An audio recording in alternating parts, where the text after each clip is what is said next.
Hello, mga kamaster, maraming salamat po sa lahat ng tumatangkilik ng The Secretly Rich Man, Gerald Crawford Story. Paki-follow and subscribe mga master para sa mga susunod pang mga kabanata. The Secretly Rich Man, by 2 Ears is Body. Kabanata 381. Si Sir Herring Jenkins ang pinuno ng county. Sino sa mundo ang makapaghintay sa kanya sa istasyon ng boss? Panipi. Hindi mamas ng Montana ang kanyang sorpresa.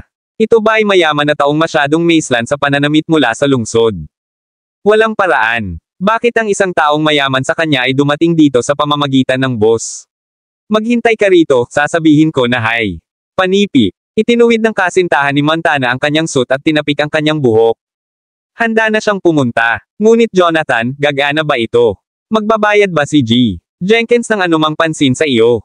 Panipi. Hindi makakatulong si Montana ngunit mag-alala. Sa palagay ko, pagkatapos ng lahat, alam din niya ang aking ama, at 2 beses na akong nag-dinner. Panipi. Tiniyak ni Jonathan si Montana at tumungo sa kabilang linya. Gayunman, si Montana ay hindi maglakas loob na sumama sa kanya. Ang kabilang panig ay napuno ng mga malalaking pag-shot, at maraming mga pinuno ng Ministry ng Edukasyon ay naroroon din. Bilang isang kapwa kawani ng kawani, syempre, hindi nagtataglay ng lakas ng loob si Montana na lapitan sila. Tulad ng para kay Jonathan, nagpunta siya at mabilis na bumalik. Habang naroon, mukhang mapagmataas siya, iniisip na may pagkakataon siyang tumayo sa gitna ng karamihan kung binati lang niya ang lahat. Ngunit nang siya ay bumalik, siya ay tinanggal at ang kanyang mukha ang kulay ng isang talong. Ha! Ano ang nangyari, Jonathan? Hindi ka ba pinansin ng alkalde? Og, sinabi ko sa iyo kaya hindi ba? Mas mahusay na huwag pumunta kung nasaan ang lahat ng mga malalaking pag-shot. Panipi. Parang ang alkalde at ang iba ay naghihintay para sa pagdating ng isang tao, may mahalaga. Narinig ko ang mga ito na pinag-uusapan ang tungkol sa isang G.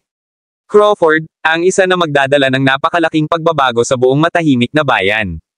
Siya ay isang malaking boss, ngunit hindi tama. Kung ito talaga si G. Crawford, bakit siya pupunta dito sa pamamagitan ng boss? Panipi. Naguguluhan si Jonathan.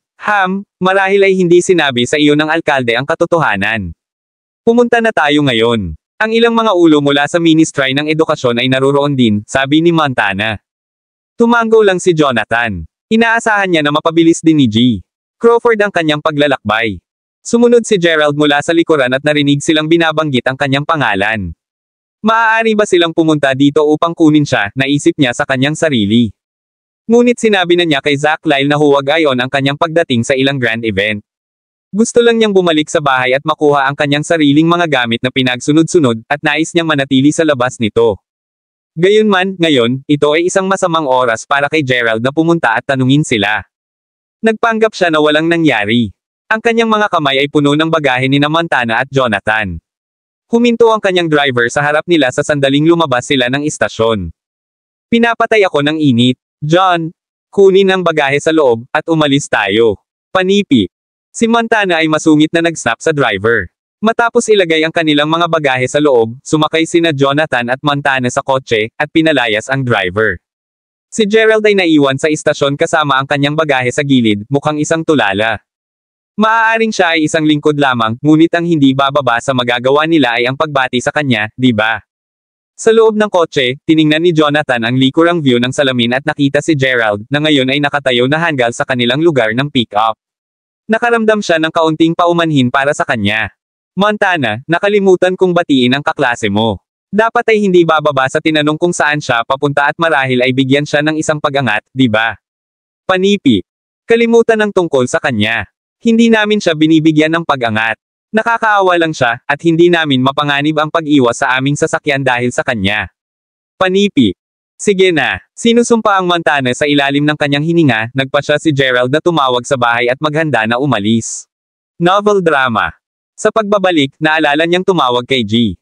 Winters. Nais niyang sabihin sa kanila na huwag gawin siyang anumang pagkain dahil aalisin niya ang isang bagay sa pagbabalik. Ang telepono pabalik sa bahay ay tumunog ng medyo, ngunit wala pa ring kinuha. 3 beses siyang tumawag hanggang sa wakas ay kinuha ng telepono ang telepono. Isang malabo, mahina na tinig ang dumating sa kabilang linya ng linya. Hello, maaari ko bang malaman kung sino ang iyong hinahanap? Panipi. Ginang. Winters, ito ay Gerald dito. Maaari ko bang malaman kung nasaan si G? Winters. Panipi. Oh, Gerald. Bumalik ka para sa iyong pahinga, ha? Panipi. Medyo nagulat si Ginang Winters. Bumalik noong sila ay mga bata, sina Jessica at Gerald ay parehong pinalaki ni na G at Ginang Winters. Ito ang dahilan kung bakit ang mga kapatid ay may isang hindi kapani-paniwalang malalim na pagmamahal sa matandang mag-asawa, na tinatreto ang mga ito bilang kanilang sariling mga lola. Sa mga nakaraang taon, si Jessica ang unang tumaas sa tuktok. Dahil kailangan pa ring suportahan ni Gerald ang kanyang mahirap na sarili, hindi niya maibigay si G at Mrs. Winters na komportableng buhay. Ang tanging magagawa niya ay bigyan sila ng tulong pinansyal na maingat. Kaya talaga, pinanatili pa rin ni G. Winters at ng kanyang pamilya ang kanilang orihinal na buhay. Matapos matanggap ni Jessica ang balita na si Gerald ay malapit nang magkaroon ng pahinga, ang unang bagay na naisip niya ay tumutulong kay G. Winters at ang kanyang pamilya na tumira. Hindi malilimutan siya ni Gerald. Kabanata 382. Ahem, na ospital si G. Winters ngayong hapon. Babalik lang ako upang mag-pack ng ilang mga damit nang marinig ko ang pag-ring ng telepono. Panipi. Ano? Ospital. Aling ospital? Panipi. Naririnig ang madilim na tono ni Mrs. Winters, ang puso ni Gerald ay tumulo sa kanyang dibdib. Mabilis niyang hiniling ang lokasyon ng ospital. Sinabi sa kanya ni Ginang Winters ang address. Nangyari ito sa isang ospital sa parehong county. Si Ginang Winters ay nangyari rin na dumating sa parehong oras matapos na sumakay sa isa sa mga truck ng tinapay ng county. Tinulungan siya ni Gerald mula sa truck bago magmadali sa emergency room sa isa sa mga gusali ng ospital.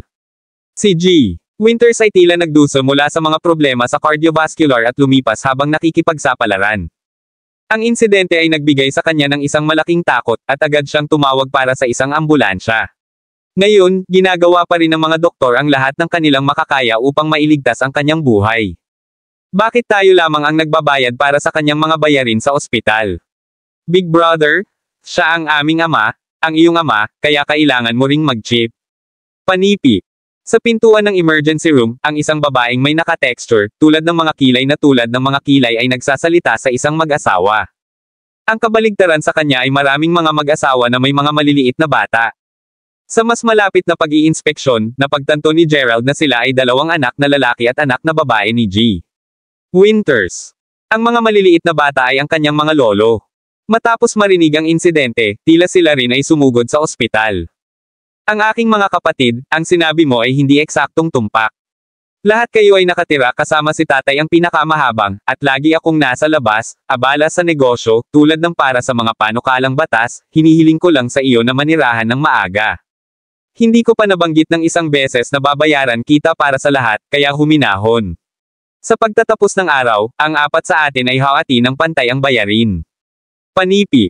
Ang panganay ng bangkos ay palaging lumabas sa pamamahala ng kanyang negosyo. Tumawid siya sa kanyang mga braso, kumuha ng drug mula sa isang sigarilyo.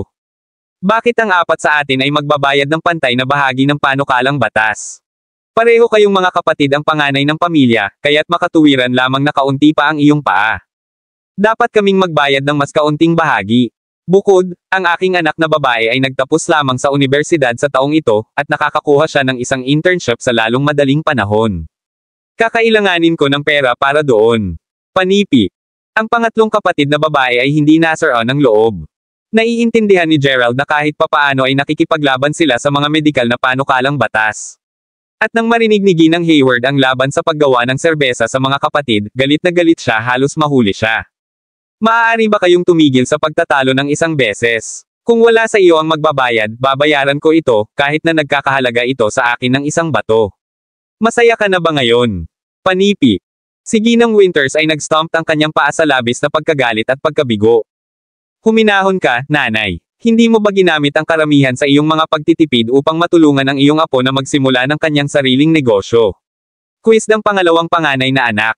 Ilan ang mga medikal na panukalang batas? Sa wakas ay nagsalita si Gerald. Bumalik na si Gerald. Panipi. Pagkatapos lamang napansin ng karamihan si Gerald. Bakit ka nag-abala sa pagtatanong? Hindi ito tulad ng nakuha mo pa rin ang pera. Ang isang batang babae na nagngangalang Queenie Winters ay malamig na nasnap. Siya ay ang parehong edad ni Gerald. Sa kanilang pagkabata, si G.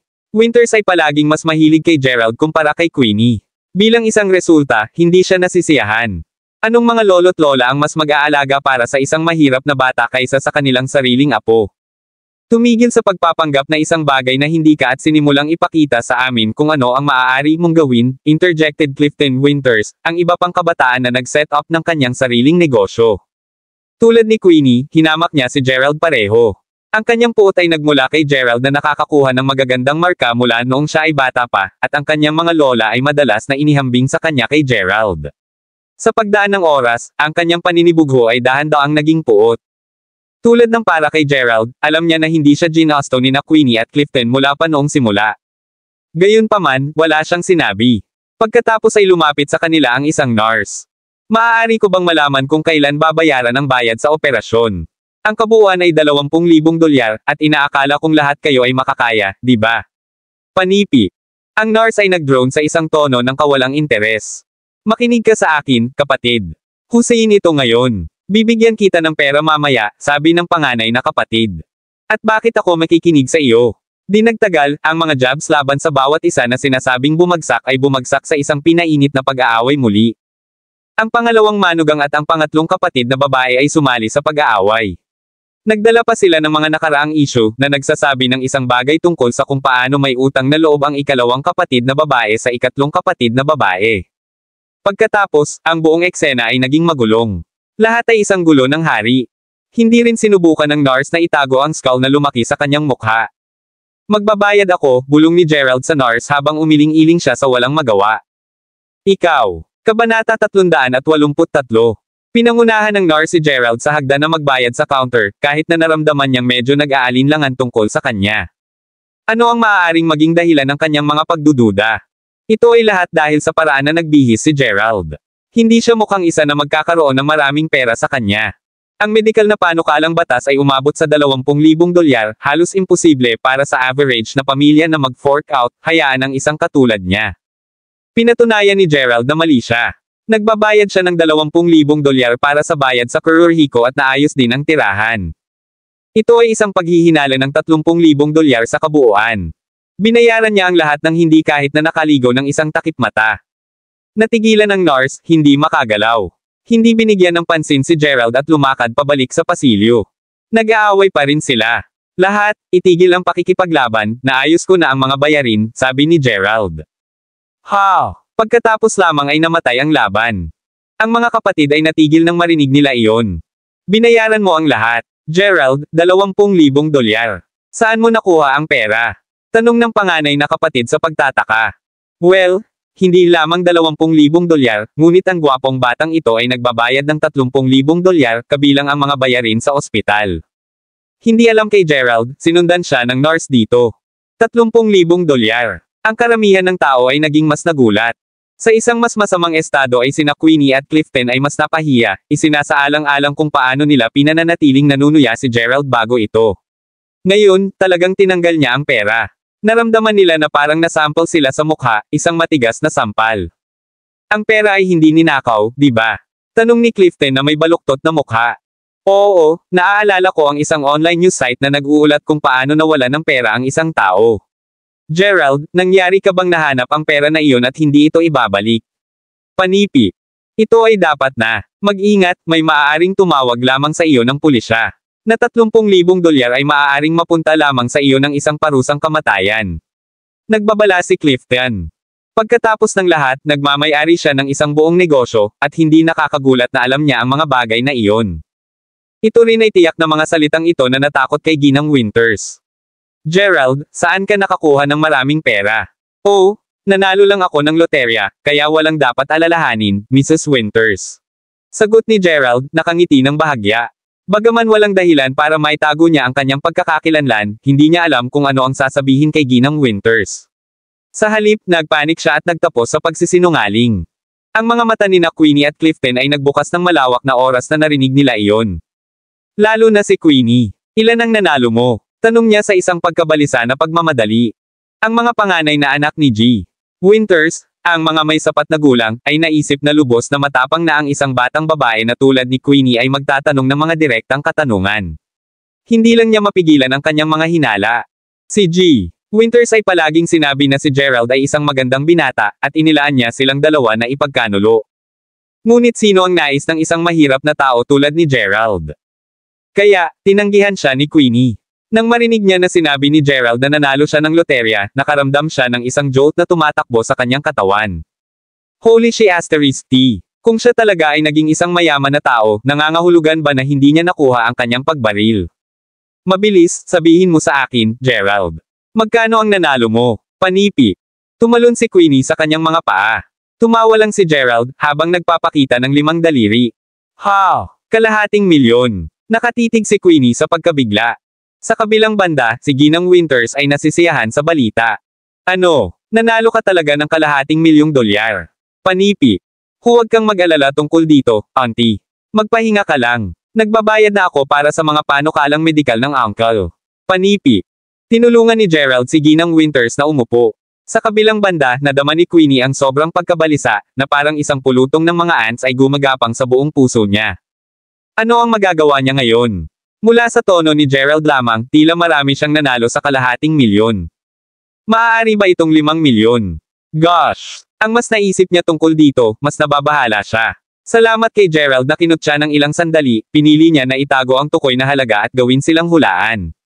Sa susunod na 2 araw, si Gerald ay hindi pumunta kahit saan, manatili sa tabi ni G. Winter sa lahat ng oras sa ospital. Ang mabuting balita ay ang kanyang kalagayan ay hindi seryoso, at kailangan lamang niyang manatili sa ospital. Sa oras ng tanghalian, hinintay muna niya sina G at Ginang Winters na matapos ang kanilang mga pagkain. Nang magsimulang mag-ungol ang kanyang tiyan, nagtungo siya sa cafeteria ng ospital upang makakuha ng kanyang sarili na makakain. Hindi ka ba, Gerald? Bumalik ka na, panipi. Habang siya ay pumila para sa pagkain, nakaramdam siya ng isang biglaang pagtap sa kanyang balikat. Nang lumingon siya, nakakita siya ng isang magandang batang babae, lahat ay binubuo at nakasuot ng ponytail. Ngunit kahit nasa pampaganda, kinilala pa rin siya ni Gerald. Kabanata 384. Ikaw ay Morgana Lopez. Medyo nagulat si Gerald. Siyempre, kilala niya siya. Siya ay mula sa parehong klase sa high school at kahit na kinatawan ng klase sa Ingles. Ang kanyang pangalan ay Morgana Lopez. Sa kanilang mga taon sa high school, medyo maganda pa siya sa parehong oras.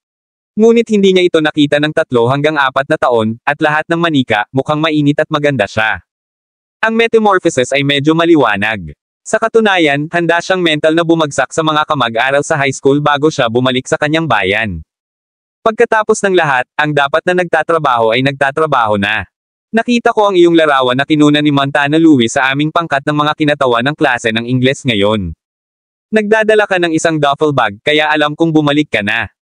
Hindi ko inaasahan na makilala ka rito, kung ano ang nagkataon. Panipi. Itinuwid ni Morgana ang kanyang buhok. Kahit na matapos ang pagtatapos, karaniwan para sa ilang mga guro na iwanan ang kanilang mga kontak upang manatiling nakikipag-ugnay sa mga kinatawan ng klase. F***sake, natigilan si Gerald. Dahil kailan kunan ng larawan siya ni Montana, at paano sa mundo ay hindi niya nalaman. Ang hula niya ay dapat na kinunan niya ang larawan pagkatapos na bumaba siya sa bus.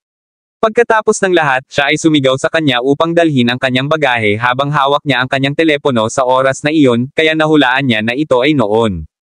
Freak! Na bitch! Tulad ng bastos na tila-tila, sinumpa pa rin ni Gerald sa kanyang puso. Sa pamamagitan ng paraan, bakit ka nasa ospital? Isang taong kilala mo ang nakakuha. Panipi. Si Morgana ay nagkaroon ng mabilis na pakikipag-chat kay Gerald. Huling oras, hindi sila masyadong nag-uusap, ngunit ngayon, tila siya ay lumaki ng mas matalino matapos na makihalubilo sa loob ng lipunan. Oo, inamin ng aking tiyuhin dito. Kumusta ka? Nakakakita ng isang tao? Tanong ni Gerald. Oh, marami akong mga pasyente dito. Kamusta sa iyong tiyuhin mamaya para sa akin? Taos puso akong umaasa na maayos ang lahat para sa kanya. Panipi. Ngumiti si Morgana. Oh, naiintindihan ko na ngayon. Dapat kang maging isang doktor dito, di ba? Tanong ni Gerald. Oo, narito ako sa ilalim ng probasayon, at sa isang iglap, magiging isang full-time na doktor dito. Sinabi ni Morgana na may isang ugnay ng pagmamataas. Napakaganda. Ang pamilya ni Morgana ay tila may ilang mga koneksyon sa ospital, ngunit hindi yun hindi karapat-dapat. Ang paghahanap ng mga koneksyon ay isang medyo karaniwang bagay na dapat gawin kapag ang mga mag-aaral ay malapit na sa kanilang pagtatapos. Ang mga may koneksyon ay umaasa sa kanila, at ang mga walang koneksyon ay kailangang umasa sa mga himala. Ito ay walang nakakagulat. Ito ay oras na upang gawin ni Gerald ang kanyang order. Wala kang kailangang mag-order. Hayaan mo akong pretuhin ka sa tanghalian ngayon. Miss, 2 servings para sa amin, mangyaring. Panipi. Si Morgana Hollard sa canteen lady, at sa lalong madaling panahon na puno niya ang pareho ng kanilang mga plato na may masarap na pagkain. Ang pagkain ay masungit at pagtutubog ng bibig. Well, kami ay mga kamag-aral sa high school, at hindi namin nakita ang bawat isa sa ngayon, kaya hindi mo ako iniisip na bumili ka ng tanghalian, di ba? Tinakpin ni Morgana ang kanyang bibig ng kaunti, tsakang. Ngayon, bakit ako? Maraming salamat sa pagkain. Mukhang ganap na kamangha-manghang. Panipi. Ang dalawa pagkatapos ay kumuha ng kanilang mga upuan. Sinimulan ni Morgana ang pag-uusap sa pamamagitan ng pagpapakilala sa sarili at kung ano ang ginagawa niya sa nakaraang 2 taon. Ito ay maaaring tila tulad ng ilang mga inosenteng nakahuli, ngunit ang talagang gusto niya ay upang ipakita ng kaunti. Gayunpaman, mas komportable pa rin siyang makakasama kaysa sa iba pang mga kamag-aral. Si Gerald ay nakinig lamang, paminsan-minsang pagpasok ng mga papuri na may ilang mga salita. Sa oras na iyon, isang batang lalaki na doktor sa isang puting lab coat ang lumakad patungo sa Morgana. Sino ito? Oh, ito ay isang kaibigan mula sa high school. Tumakbo ako sa kanya dito, kaya't tinatrato ko siya sa tanghalian. Hoy Gerald, hayaan mo akong ipakilala ang aking kasintahan sa iyo. Ito ang Gabriel Lyons. Siya ang sinabi ko sa iyo, at ang kanyang ama ay ang vice-presidente ng ospital. Panipi. Ngumiti si Morgana.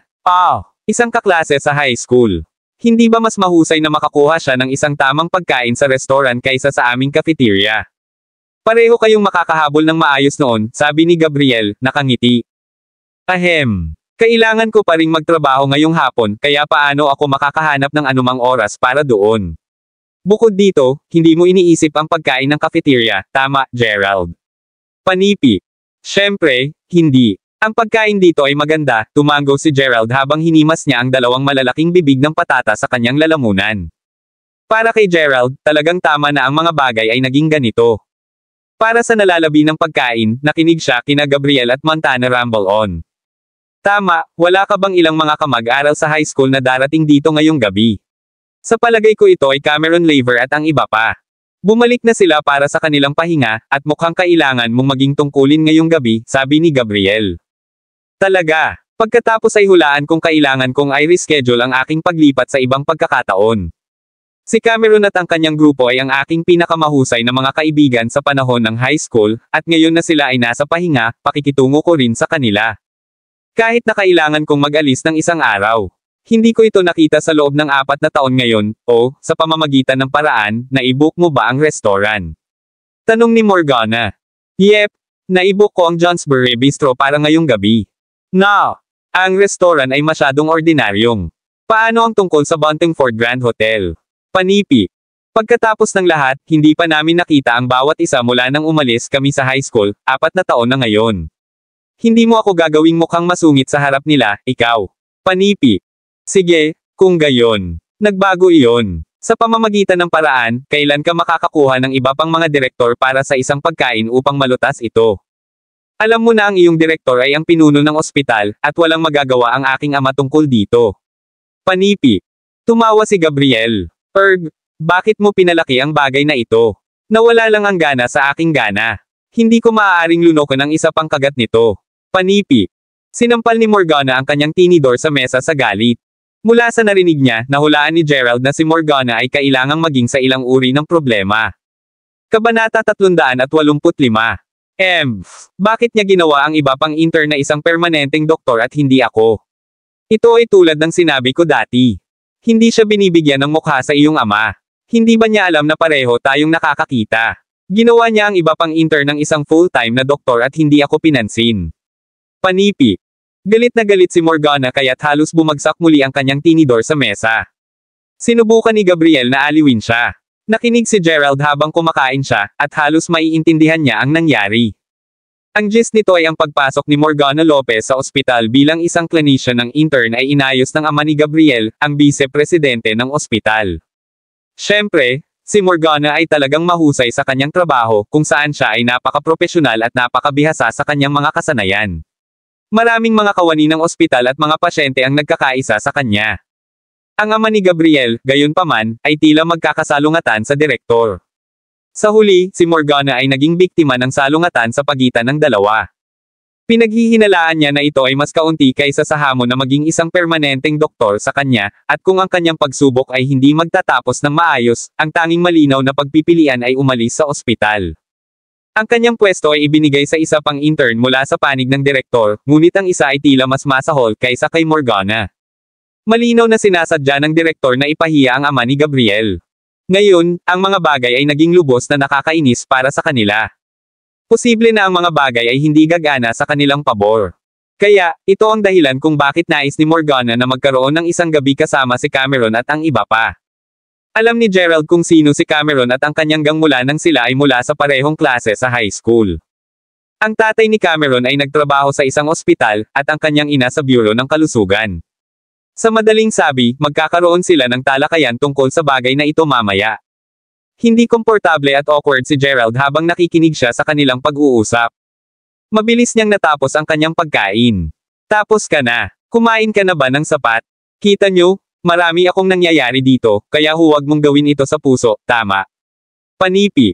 Itinanong ni Morgana ang tanong na blandly. Hindi ito tunog ng mainit tulad ng dati. Sa mga araw na ito, ang karamihan sa mga tao ay magalang lamang sa unang ilang minuto. Kapag ang oras na iyon ay tumaas, ang kanilang tunay na karakter ay lalabas mula sa loob. Hindi okay? At sa pamamagitan ng paraan, Morgana, sinabi mo lang ba na nahihirapan ka sa trabaho? Huwag kang mag-alala, at magpahinga ka lang. Naniniwala ako na ang lahat ay magiging maayos lang. Panipi. Hindi matatapos ni Gerald ang kanyang tanghalian at umalis na lang ng ganyan. Gayunman, maaari niyang bigyan siya ng isang matiyak na salita o dalawa. Naisip din ni Gerald na kung makakatulong siya sa kanya, mas handa siyang tumulong. Bagaman masasabi niya na si Morgana ay hindi talaga nakakakita sa kanya, ang katotohanan na inanyayahan siya para sa isang pagkain, anuman ang mahal o hindi, ay kung ano ang tungkol sa pagkakaibigan. Bilang isang resulta, hinahangad ni Gerald na tulungan at ibalik ang pabor. Salamat, Gerald. Tama, sabihin mo sa akin ang numero ng silid sa ward ng iyong tiyuhin, at pupunta ako kay Gabriel at kumusta. Panipi.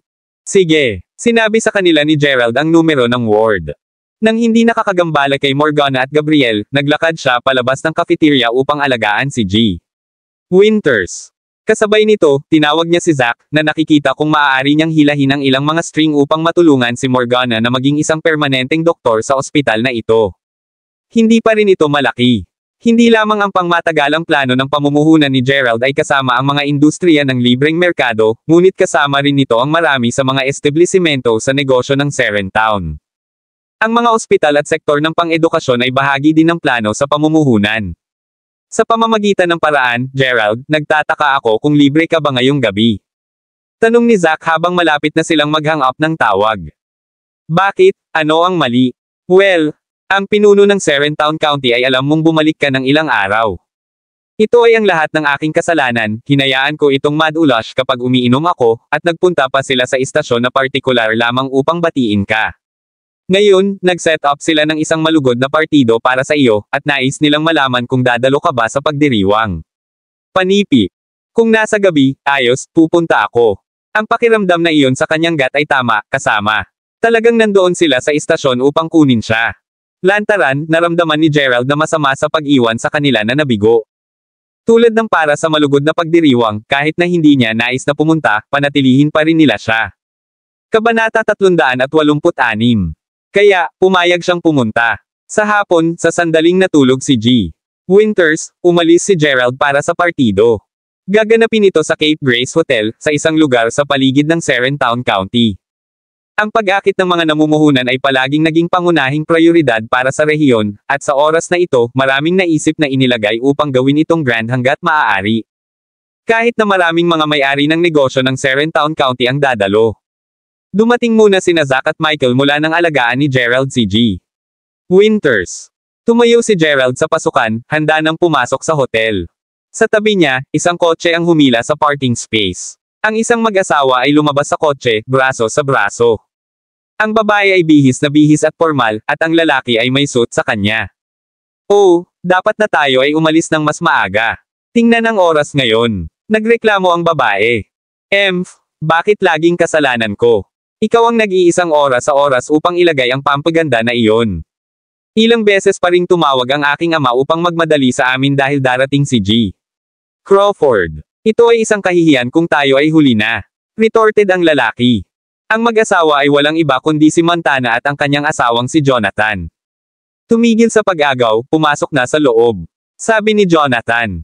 Bigla, sinulyapan niya ang kanyang balikat at nakita na ang isang batang lalaki ay pumasok din sa hotel. Tinuro niya siya sa sorpresa.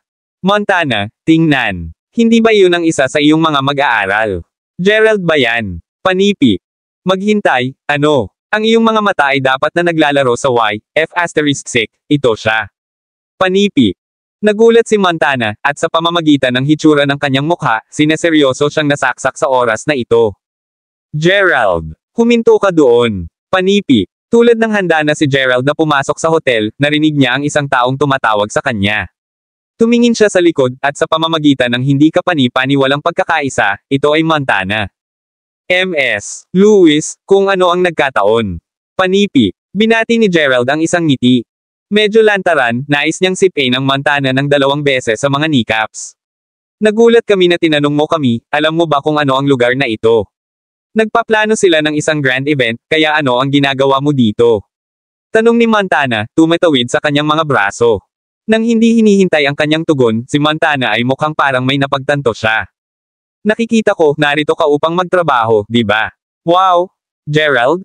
Hindi ko alam na mayroon ka na mata para sa mas pinong mga bagay. Ang Cape Grace Hotel ay magiging abala ngayong gabi, kaya dapat mong amoy ang iyong pagkakataon, ha? Hindi masama. Panipi. Napangiti si Montana at dahan-daang tumango. Okay, gumana ng maayos. Naaalala ko na mag-extrang tip ka. Panipi. Tinapik ni Montana ang balikat ni Gerald. Hinawakan niya ang kamay ni Jonathan at pumasok sa hotel. Hehe, maghintay ka lang at tingnan, gagawin kitang iiyak, ikaw ay B***stars. Tumawa si Gerald at umiling-iling. Gumawa siya ng isang hakbang sa lugar. Ang kainan ay nakaimpake ngayong gabi. Hinawakan ni Gerald ang kanyang mga kamay sa likuran, sinaksak ang karamihan para kina Zack at Michael. Bigla, naramdaman niya ang kanyang mukha na nakulong ng isang maliit na bagay. Sino iyon? Ang taong iyon ay dapat na talagang nababato, ha? Tumalikod si Gerald at nakita si Morgana na nakaupo sa tabi ng isang mesa, na tinatakpan ang kanyang bibig at humajijek sa likuran nito. Maraming mga kabataang kababaihan ang nakaupo sa tabi niya, at lahat sila ay mukhang kilala nila ang isa't isa. Lahat sila ay tumingin kay Gerald at nagtawanan ng magkasama. Tumigil sa pagtayo doon tulad ng isang dummy. Pumunta dito, sigaw ni Montana kay Gerald. Kabanata 387. Si Gerald ay sumimangot, hindi nasisiyahan, ngunit lumakad pa rin siya sa kanilang hapag. Wow! Madam Louise, ito ba ang isa sa iyong mga mag-aaral? Mukha siyang maganda, hey, bakit hindi siya nasa uniforme? Sabi ng isang babae sa tabi ng Montana. Oo, tingnan. Ang lahat ng mga naghihintay dito ay nasa kanilang mga uniforme, at siya lamang ang hindi nakasuot nito. Sa palagay ko dapat siya ang handyman noon. Magtatrabaho siya saan man may gawain na dapat gawin, kaya dapat siyang pansamantalang manggagawa. Panipi. Sinubukan ni Montana na makahanap ng isang makatuwirang paliwanag. Haha oo, halika rito, maliit na tao, lumapit sa aking tabi. May isang walang laman na upuan sa tabi ko. Halika umupo ka at makipag-chat. Panipi. Oo, maliit na cutie, huwag kang mahiya. Ito ay isang bihirang pagkakataon na kumain sa napakaraming mayaman at batang CEO ngayon, kaya dapat mong pahalagahan ang iyong oras dito. Panipi. Sa kanilang mga huling 20s, ilang kababaihan ang nakakita kung paano mukhang gwapo at maganda si Gerald, at sinubukan nilang mangulol sa kanya. Pinahit ni Montana ang kanyang mga mata. Ano ang tinitigan mo? Hindi mo ba nakikita na hiniling nila na umupo ka? Pipi ka ba? 4 na taon ng kolehiyo para sa wala. Panipi. Sa huli, hindi mapigilan ni Gerald ang paanyaya. Masaya siya ngayong gabi, kaya pinili niyang umupo sa kanila ng kaunting panahon. Pagkatapos ay tatawid siya sa mesa ni Zack sa sandaling nakita niya ito. Gayunpaman, medyo naiinis siya, karamihan dahil si Montana ay walang tigil na inaabuso sa kanya ng mga pang-iinsulto. Bakit? Para sa kapakanan ng kanilang relasyon sa guro mag-aaral, ginawa ni Gerald ang lahat na hiniling niya sa kanya na gawin, subalit hindi man lang siya nakakakuha ng isang pasasalamat. Ngayon, siya ay nanunuya sa kanya mula pa nang lumakad sila sa lugar. Si Gerald ay dapat na dumalo sa malugod na partido. Sa halip, siya ay naging stalk ng mga kababaihan. Mas gusto niyang manatiling mababang profile, ngunit tiyak na hindi ito nangangahulugang madali siyang mapasaya. Hindi nag-aalala, umupo ka agad siya. Talagang nakagagalit ka at mapang-akit, hindi ba? Hindi ako makapaniwala na naupo ka pagkatapos na sinabihan na gawin ito. Panipi. Muli, si Montana ay walang tigil na jeered kay Gerald. Ginawa nito ang mga babaeng giggle sa glee. Ang mga kababaihan na ito ay ang mayayamang asawa ng mga piling tao ng negosyo ng Serentown, ang mga mogul ng kanilang asawa na kasangkot sa mga nangungunang korporasyon ng Mayberry. Si Montana, sa kabilang banda, ay isang kapalit na guro lamang. Bilang isang resulta, walang katapusang na-flatter niya ang mga ito sa ilang mga okasyon, umaasa na maaari rin siyang magtag. Nakakakita na ang lahat ay napakasaya, mas sabik siya. Thwack! Sinampal ni Montana ang likuran ng ulo ni Gerald. Bakit hindi ka bumangon at ibuhos ang ilang alak para sa Libby at sa iba pa? Sa tingin mo ay mayaman ka na ngayon. Panipi. Lahat ng tao sa mesa ay sumabog sa akna ng pagtawa. Si Gerald ay nanatiling tahimik, nakatayo at ibinuhos ang lahat ng isang baso ng alak. Gayunpaman, kapag ito ay ang Montana, sinasadya ni Gerald na inalog ang bote, agresibo na ibuhos ang mga nilalaman nito ng walang kaunting pag-aalaga. Nanginginig ang kanyang mga kamay, siya at na-spilled ang alak ng diretso sa tiyan ni Montana. Ngayon, ang kanyang damit ay puno ng alak. Holy she asterisk tea. Ang palda ko. Sigaw ni Montana. Gerald, alam mo ba kung paano ibuhos ang alak? Gusto mo bang mamatay? Ano mang ideya kung magkano ang binayaran ko para sa damit na ito? Panipi. Galit si Montana. Ang partido ay malapit nang magsimula sa 1 segundo, at walang paraan na makatagpo niya ang mga tao sa estado na ito. Gayunpaman, si Gerald ay mukhang isang manhid. Akala niya si Gerald ay isang brat na hindi pa dumalo sa anumang mga kaganapan, kaya natural na siya ay walang pag-iingat at clumsy. Ngunit siya ang gumawa sa kanya na gawin ito, kaya ang magagawa niya ay hawakan ang kanyang dila at iligtas ang kanyang mga sumpa. Mali ako, ito ang aking pagkakamali. Hindi ko dapat hayaan kang umupo dito mula sa simula. Kung hindi ako, ang aking palda ay hindi marumi. Panipi. Oh gosh, ano ang nakatayo ka doon? Pupunta ako sa banyo. Magmadali at kumuha ako ng ilang tissue. Panipi. Yamang ang kanyang kasintahan ay nasa isa pang talahanayan na nakikipag-chat sa ilang mga matatanda, at magiging kakaibang hindi kaakit-akit upang pumunta lamang sa kanyang sarili, pinutok niya ang ulo ni Gerald. Sige. Napangiti si Gerald habang nakatingin siya kay Montana. Tumango siya at sinundan si Montana sa banyo. FCK. Sinabi ko sa iyo na kumuha ako ng isang kahon ng tissue. Ano ang FCK na gagawin ko sa isang piraso lamang? Panipi. Si Montana ay nasa isang malabo na galit.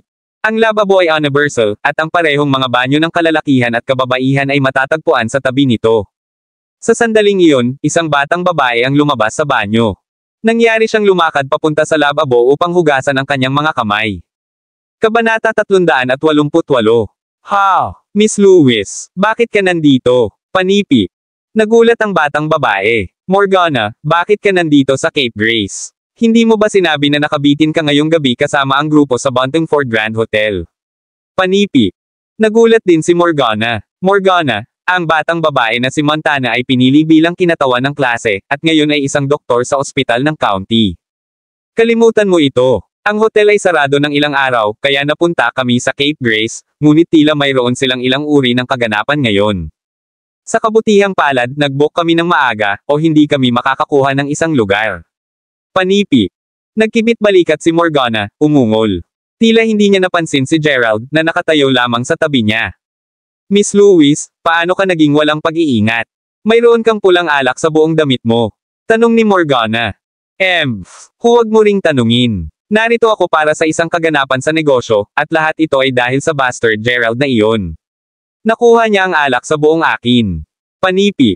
Pinahihit ni Montana ang kanyang mga mata kay Gerald. Noon lamang napansin niya si Gerald na nakatayo ng malapit. Bakit ka nandito, Gerald? Huwag mong sabihin sa akin na narito ka kasama si Miss Lewis para sa kaganapan.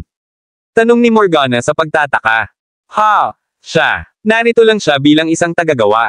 Walang paraan na siya ay inanyayahan dito. Sinabi ni Montana, ang kanyang kalooban ay malinaw na napakarumi.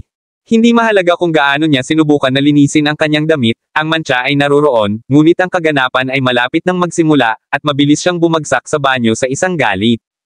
Cameron, guys. Tingnan kung sino ang mayroon tayo dito. Panipi. Sa sandaling lumakad si Montana sa banyo kasama si Morgana, ilang mga batang lalaki ang naglakad palabas ng silid ng bulwagan sa unang palapag.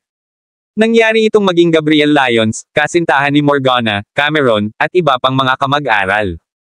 Ang totoo ay hindi nakilala ni Gerald si Cameron at ang iba pa sa loob ng maraming taon. Hindi man sila nag-usap ng labis noon sa high school, hayaan ang kolehiyo. Nang makita nila si Morgana, nagmamadali silang lumapit upang batiin siya.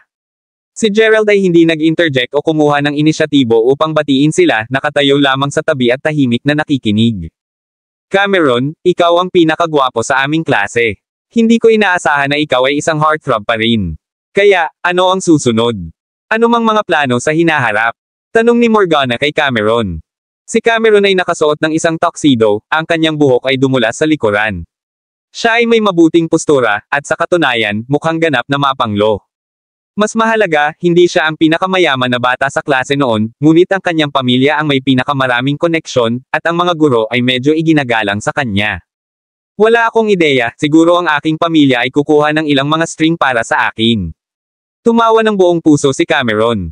Hindi na kailangang sabihin, nauunawaan ng lahat na ang kanyang hinaharap na karera ay magiging matatag at ligtas. Ang iba ay tumutulo ng berde na may inggit para sa kanya. Ngunit Cameron, hindi ka maaaring maging isa lamang na nakakakuha ng isang matatag na landas. Si Morgana ay nagtatrabaho ngayon sa ospital, at kailangan mong gawin ang iyong makakaya upang matulungan siya. Panipi. Siyempre, hindi nakalimutan ni Montana ang kanyang sariling kinatawan ng klase. Huwag kang mag-alala tungkol doon. Hindi ito magiging problema para sa akin. Panipi. O tama, si Gerald ay isa ring kaklase sa high school. Bakit parang hindi kayo magkakilala? Panipi. Sa oras na ito, ang kasintahan ni Morgana na si Gabriel, ay biglang itinuro kay Gerald. Ha! Gerald. F***, bulalas niya ng may ngiti. Si Cameron at ang iba pa ay tumingin sa direksyon ni Gerald, at sigurado na, napagtanto nila na ito ay ang parehong Gerald mula sa high school. Oo, nakalimutan kong sabihin sa iyo ang mga lalaki na nakilala ko si Gerald sa tanghali ngayon, at ngayon ay isang waiter siya sa Cape Grace Hotel. Sa sandaling nakita ni Morgana na si Gerald ay hayaang at hindi pinansin, nakaramdam siya ng awkward at ipinakilala pa rin siya. Mahusay iyon, Gerald. Nakalagay ka ba sa kusina o bulwagan? Kung ang mga bagay ay hindi gumana para sa iyo, makakahanap ako sa iyo ng ilang mga koneksyon at itaguyod ka upang maging isang supervisor o isang bagay. Panipi. Ngumiti si Cameron at tumango. Siya ba ang iyong kaklase mula sa high school? Kabilang sa pangkat ng mga tao, mayroon ding isang batang lalaki na hindi pa nakita ni Gerald, ngayon ay nakatingin sa kanya at nagtanong ng ilang mga kakatwang katanungan. Sa katunayan, ang pagtakbo sa isang lumang kaklase na isang waiter sa panahon ng isang muling pagsasama-sama ng klase, ngayon ay newsworthy sa kanyang sarili. Oo, siya ang sikat na sinira na tao mula sa aming klase, haha. Tumawa ang ibang lalaki. Ipinakilala ng pangkat si Gerald sa batang iyon ng walang pag-aatubili, kahit na pinalaki ang kanyang nakaraan. Mr. Crawford, kaya narito ka. Panipi. Noon lang, isang boses ang biglang bumulwak mula sa buong bulwagan. Kabanata 389. Ha! Nang lumingon si Gerald, nakakita siya ng isang taong may edad na nagmamadali sa kanya. Parang hindi nila kinikilala ang lalaki. Maaari ba niyang makilala si Gerald ng personal? Lumabas si Gerald sa karamihan ng tao. Mapahamak, Gerald. Bakit mo ito pinuntahan? Hindi mo ba naririnig kung paano siya tumatawag para sa isa, G? Gerald. Panipi. Haha, oo. Hindi ka ba napahiya? Panipi. Ang ilang mga kaibigan mula sa high school ay sumunod kay Gerald habang tumatawa sila. Maging si Morgana ay tumatawa habang tinatakpan niya ang kanyang bibig. Si Montana ay gumulong muli sa kanyang mga mata at muli sa Gerald. Dapat ko siyang lasing. Hindi ako nagsasalita. Umiling-iling si Montana at nagbuntong hininga. Mr. Crawford, dinala ko ang iyong sasakyan para sa iyo. Nasa Sector C ng paradahan. Narito ang mga susi, at inutusan ako ng guro na hilingin sa iyo na bumalik ng maaga. Panipi. Nakuha ko ito, G. Lyle. Kung wala ng iba, dapat kang bumalik. Panipi. Pagkatapos, ang isang batang lalaki sa tabi ni Cameron ay lumabas at umiling-iling ng isang chuckle. FCK. Sa palagay ko ay kinamumuhian niya siya. Medyo napahiya si Gerald. Masaya ka, hindi ba? Ang iyong pangalan ay walang katulad ng Crawford. Panipi. Ang mga batang lalaki ay patuloy na kinutya si Gerald. Okay. Sapat na iyon, bumalik tayo sa ating talahanayan at magpatuloy sa pag-inom. O tama, Miss Lewis, mag-aayos ako ng muling pagsasama ng mag-aaral kapag libre ka, at kailangan mong dumalo. Sige, panipi. Hindi inistorbo ni Cameron na pinaglaruan si Gerald na tumugon kay Morgana. Okay, walang problema. Kapag tinipon mo ang mga mag-aaral para sa isang muling pagsasama, tiyak na naruroon ako. Panipi. Sumang-ayon din ang pangkat. Hindi binibigyang pansin si Gerald, bumalik sila sa kanilang mga talahanayan. Sinundan ni Gerald ang Montana sa hagdan.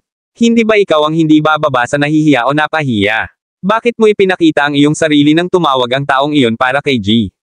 Crawford. F***sake, nahihiya ako sa iyo. Panipi. Ilang beses pang sinuwi ni Montana si Gerald bago silang dalawa ay bumalik sa event hall. Marahil ay nasanay na siya na naupo lang siya sa walang laman na upuan sa tabi ng Montana.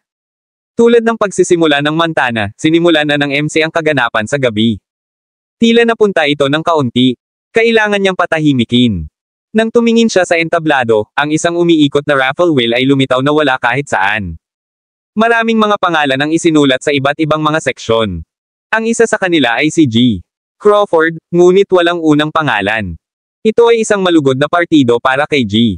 Crawford, pagkatapos ng lahat, at alam na ng lahat kung sino, Mr. Crawford, ay. Ang kaganapan ay nagpatuloy sa isang raffle, at sa gitna, ang premyo ng isang Mercedes-Benz G500. Montana, halos hindi mo na-miss ang magagandang bagay. Tingnan mo iyon, kaninong pangalan ang nakikita mo sa gulong na iyon? Panipi. Hinawakan ng babae sa tabi ni Montana ang braso niya. Jonathan. F***sake, nasa raffle ka. Panipi. Tuwang-tuwa si Montana sa kanyang asawang si Jonathan. Haha, oo, iginuhit nila ang mga pangalan ng mas maaga, at ginawa ko ito sa maikling listahan. Ito ay sapat na isang karangalan na magkaroon ng aking pangalan sa parehong listahan tulad ni G. Crawford. Hindi mahalaga kung manalo ako sa G500 o hindi. Panipi. Nagpa siya si Jonathan. Paano mo masabi iyon? Iyon ay isang Mercedes G500 na nagkakahalaga ng halos $250,000. Kung manalo tayo ng kotse na iyon, maaari mo bang isipin kung gaano kamangha-mangha ang pakiramdam na lumabas ito? Panipi. Tama, sa pamamagitan ng paraan, narito ba si G? Crawford. Alin sa kanila si G? Crawford. Tingnan ang mesa na iyon. Mukhang puno ito ng malaking pag-shot. Exclaimed Montana excitedly. Wala pa si Gerald, ngunit pareho ang maalamat na sina Zach Lyle at Michael Zake.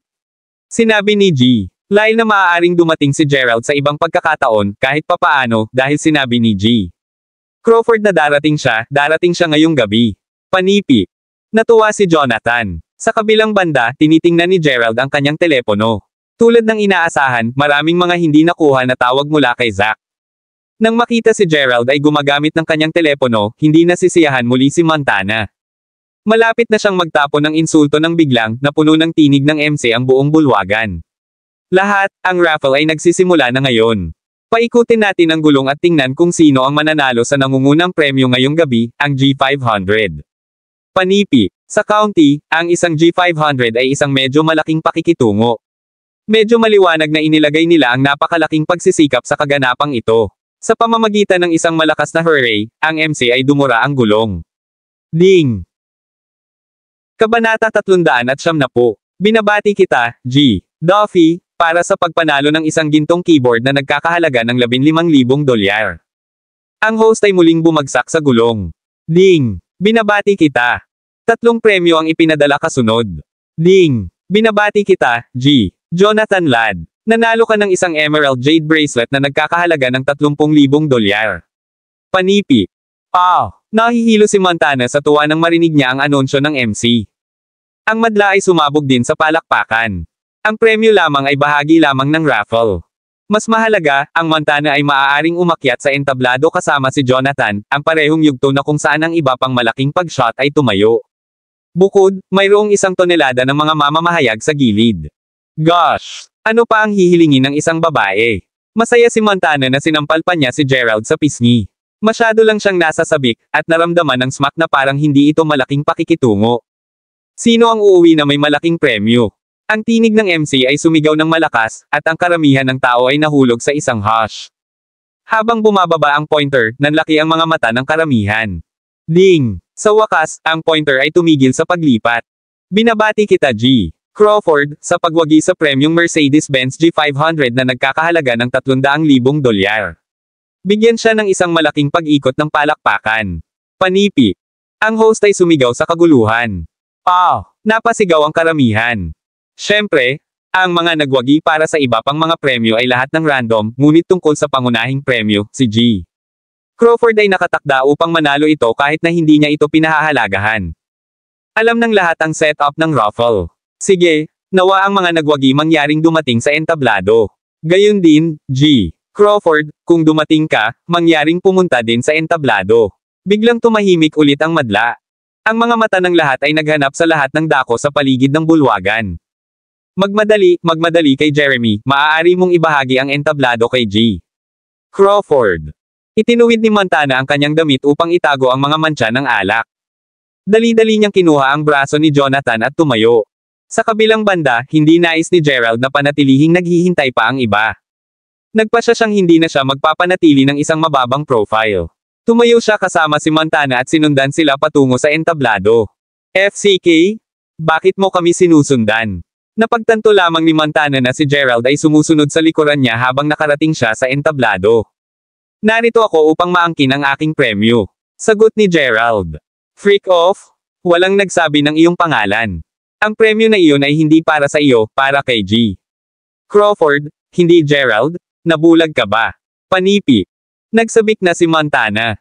Oh my, Jonathan, ayaw mo ring malaman kung ano ang nangyari kanina. Tumakbo ako sa aking mga dating mag-aaral sa bulwagan sa ibaba. Pagkatapos, ang isa sa mga kasambahay ng mag-aaral ay dumating at tumawag para kay G. Crawford, at tumayo ang pipi na ito na si Gerald, kahit na bilang isang bystander ay maaaring makaramdam ng napahiya para sa kanya. Panipi.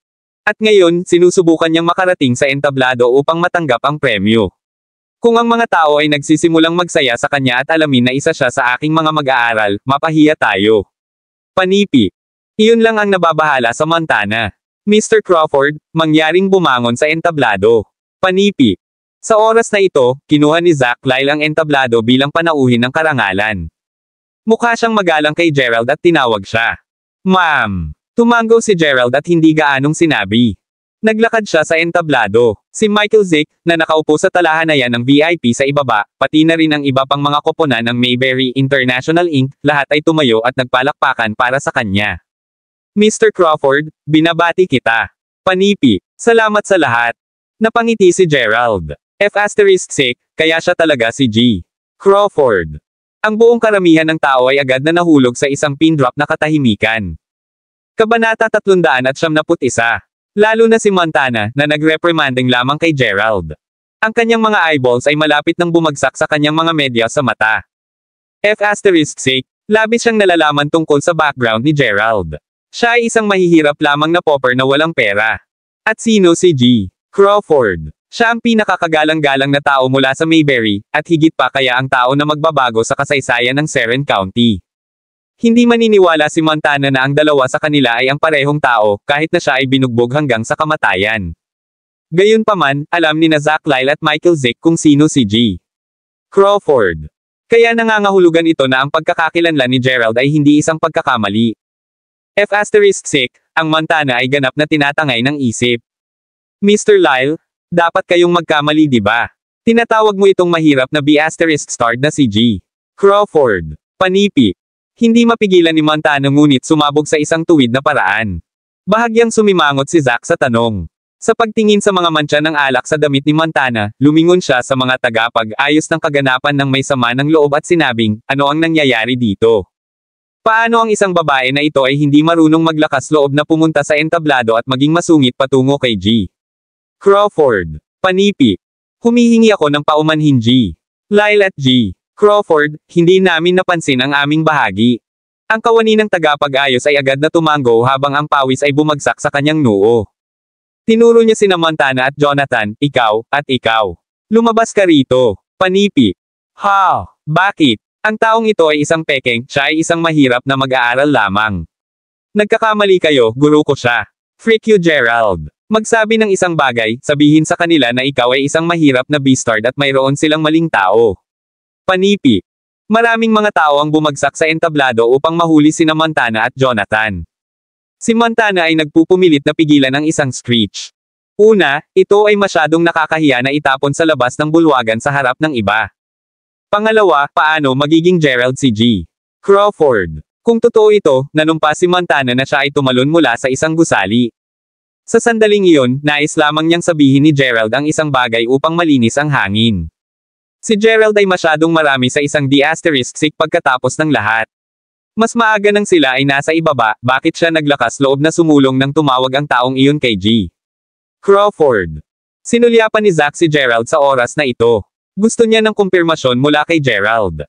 Kung ang babaeng ito ay nakilala kay Gerald, hindi maglakas loob si Zack na sumakay sa mga bagay. Hindi inaasahang nagsalita si Gerald. Well, dati niya akong itinuro, ngunit hindi ko siya kilala ng mabuti. Tumawa si Gerald, ngunit kung nais mo akong aminin, maayos. Aaminin ko ito, ako ay isang mahirap na bugaw, isang mahirap na mag-aaral, at nakuha nila ang maling tao. Panipi. Ha! Narinig mo ba na si G? Lyle. Hahaha, inamin niya ito, inamin lang niya ito mismo. Panipi. Si Montana ay sumigaw sa labis na pagkagalit. Naisip niya sa kanyang sarili na maaari pa siyang makakuha ng pagpapahalaga kay G. Lyle sa ganitong paraan. Ngunit tiningnan ni Zack si Montana at sinalsal, isang tao, alisin ang dalawang ito dito. May mga taong naghihintay, at sa isang flash, naaresto nila sina Montana at Jonathan at pinilit silang lumabas sa bulwagan. Novel drama. Ang kapaligiran sa bulwagan ay lumago ng higit pa. Naiinis si Gerald kay Montana. Mula nang nakarating sila sa istasyon ng bus, tinatrato siya ni Montana, at nagsimula ang kaguluhan sa pagitan ng dalawa.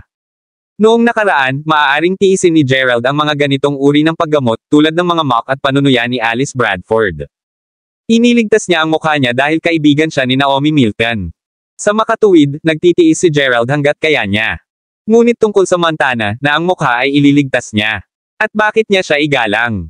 Gamit nito, si Gerald ay medyo mas mapagpas siya sa oras na ito. Sa oras na ito, si Gerald ay nanalo sa kanyang sarili ng isang Mercedes-Benz G500. Inisip ng mga organizador na iisipin ni G. Crawford na ang premyo ay magiging medyo mura dahil hinilingang suportahan ni Gerald ang kaganapang ito. Ngunit wala namang sinabi si Gerald. Para kay Gerald, maganda ang Mercedes. At ngayon na siya ay bumalik, hindi siya maaaring magmaneho sa paligid ng kanyang sariling Lamborghini. Sa una, iniisip niya na humiram ng kotse mula kay Zack upang magmaneho sa paligid ng county, ngunit nangyari lang ito na nakuha niya ang kanyang sarili ng isang bagong kotse. Ang kaganapan pagkatapos ay nagpatuloy habang gumawa sila ng isang toast at nag-chat tungkol sa iba pang mga paksa. Sa isang sulyap ng isang mata, lumipas ang isang linggo. Si G. Winters ay pinalabas din mula sa ospital. Kamakailan lamang, wala nang magagawa si Gerald, kaya handa siyang pumunta sa panig ni Zack upang matulungan ang pagbabantay ng mga proyekto at iba pa. Dagdag pa, tinawag din siya ng kanyang kapatid na babae. Kabanata 372. Matapos silang mag-chat sa telepono, biglang naalala ni Gerald ang payo ng kanyang ama na bisitahin ang kanyang kasama mula sa hukbo sa Seren County. Mahigit isang linggo na siyang bumalik at matagal na siyang nakalimutan. Wala nang ibang gawin si Gerald sa kasalukuyan. Pagkatapos ay bumili siya ng ilang mga regalo at tumungo sa itaas na klase ng Seren County upang bisitahin si G. Willie Jung. Ang ugnayan sa pagitan ng kanilang mga pamilya, tulad ng nabanggit kanina, ay nagdrift ng medyo matapos ang ilang mga insidente na nagpatuloy sa huling yugto. Ngunit ang kanyang ama ay isang napaka-sentimental na tao. Hindi siya naniniwala na nangyari ito, ngunit nananatili ang katotohanan. Bilang isang tao, paano ang isang tao ay walang makataong damdamin? Naalala ni Gerald ang malamig na paggamot mula sa pamilyang Jung nang dinala siya ng kanyang ama upang magmakaawa sa kanila upang makapunta siya sa high school 6 na taon na ang nakalilipas. Naunawaan ni Gerald ang damdamin ng kanyang ama. Ngunit sa oras na ito, nag-iisa siya, at napunta siya rito na may ibang pagkakakilanlan. Nagtataka siya kung haharapin niya ang parehong paggamot tulad ng dati. Sa pag-iisip niya, napagtanto niya na nakarating siya sa kanilang bahay, batay lamang sa mga direksyon mula sa kanyang mga alaala. Kumatok siya sa pintuan. Sino ito? Binuksan ang pintuan, at binati siya ng isang gitnang may edad na babae sa pintuan. Alam ni Gerald ang babaeng nasa edad na, ang kanyang pangalan ay Leah Tolbert, at tinukoy siya ni Gerald bilang Tia Leah. Siya ang asawa ni Willie Jung, at siya ang naging maimpluwensyang pinuno sa isang kagalang-galang na bangko. Hello Tia Leah, naaalala mo ba ako? Ang pangalan ko ay Gerald, at binisita ko ang iyong bahay kasama ang aking ama dati. Panipi. Naalala ko, Hindi ka ba anak ng kaibigan ni Willie na si Dylan Crawford? Hindi kita nakita ng maraming taon, lumaki ka na. Halika, panipi. Sinulyapan niya ang mga bagay na dinala ni Gerald sa kanyang bahay. Si Leia ay napakamagalang at palakaibigan kay Gerald. Sa kanya, ito ay isang napakaraming eksena. Sa paghusga sa hitsura ni Gerald, alam niyang narito siya upang humingi ng pabor. Gumawa na siya ng mga plano sa kung paano niya siya tatanggihan mamaya. Ngunit ito ay magiging masamang tao at bastos na gawin ito ngayon. Pumasok sila sa sala. Nakita ni Gerald ang isang taong nasa gitnang may edad na nagbabasa ng pahayagan sa sofa gamit ang kanyang mga binti na tumawid. Nagbigay siya ng isang vibe na parang isang mahalagang direktor. Siya si Willie Jung, na tinukoy ni Gerald bilang Uncle Jung. Nagtrabaho siya bilang isang direktor sa Development Bureau. Sila ay isang pamilya ng mga opisyal ng gobyerno. Kumusta, Uncle Jung? Walang ideya si Gerald kung bakit pagkatapos ng maraming taon, napilitan pa rin siya upang makilala muli sila. Oh, ito ay Gerald Crawford, mga taon na mula nang magkita kami. Tama, narinig ko na umalis ang iyong ama sa bansa upang kumita ng pera upang mabayaran ang kanyang mga utang. Panipi. Ibinaba ni Willie Jung ang pahayagan at huminto. Oo tulad nito. Nag-shock si Gerald. Hindi ka ba nagtapos sa kolehiyo ngayong taon? Anong kurso ang pinag-aralan mo? Panipi. Tanong ni Willie, malumanay na sumabog sa kanyang tiyan ng ilang beses. Nag-aral ako ng panitikan, wikang Ingles pati na rin ang codification. Ang pangunahing ito ay medyo hindi popular, ngunit pagkatapos ay muli, ang mga trabaho ay medyo madaling ayusin. Sa pamamagitan ng paraan, nakakita ka na ba ng trabaho? Panipi. Tanong ni Willie. Hindi pa si Uncle Jung. Dumating ako sa oras na ito upang mabayaran ka ng isang espesyal na pagbisita, at partikular na itinuro sa akin ng aking ama. Panipi. Sa pamamagitan ng paraan, mahal, wala ka bang appointment ngayong hapon? Ininterject ni Leia ang kanilang pag-uusap. O tama, mayroon akong appointment. Ito ay isang medyo kagyat na isa. Gerald, paano ka manatili dito para sa tanghalian? Panipi. Ngumiti si Willie. Hindi bobo si Gerald. Mula sa sinabi ni na Willie at Leia kanina, alam niya na naisip nila na narito siya upang hilingin sa kanila na hilahin ang ilang mga string para sa kanya upang makakuha ng trabaho sa sandaling sinabi sa kanila ni Gerald na narito siya upang magbayad sa kanila ng isang espesyal na pagbisita. Naglalagay sila ng isang kilos upang subukang ilabas siya sa kanilang bahay. Tila hindi nila tinatrato ang pamilya ni Gerald bilang mga kaibigan. Kung babalik siya at sabihin sa kanyang ama ang tungkol sa insidente, marahil ay susuko ang kanyang ama sa pagkakaibigan. Sa gitna ng pag-uusap, tumayo si Gerald at malapit nang umalis. Noon lang, isang batang babae ang kumalas mula sa ikalawang palapag ng bahay. Nakasuot siya ng mga headphone, at medyo maganda siya. Nanay, ang aking mga kamag-aral ay darating sa aming bahay para sa tanghalian mamaya, tapos na ba ang pagluluto? Kailangan mo ba ng tulong ko? Panipi. Ang batang babae ay may ngiti. Bigla, lumingon siya at nakita si Gerald, ang kanyang tingin ay naayos sa kanya. Nanay, sino siya? Kabanata 373. Ang batang babae ay nakatitig kay Gerald, ang kanyang mga mata ay napuno ng pagyuzisa. Upang maging matapat, medyo nakatingin siya kay Gerald nang makita niya ang mga ordinaryong damit na suot ni Gerald. Ang kanyang pakiramdam ng fashion ay medyo tulad ng kanayunan.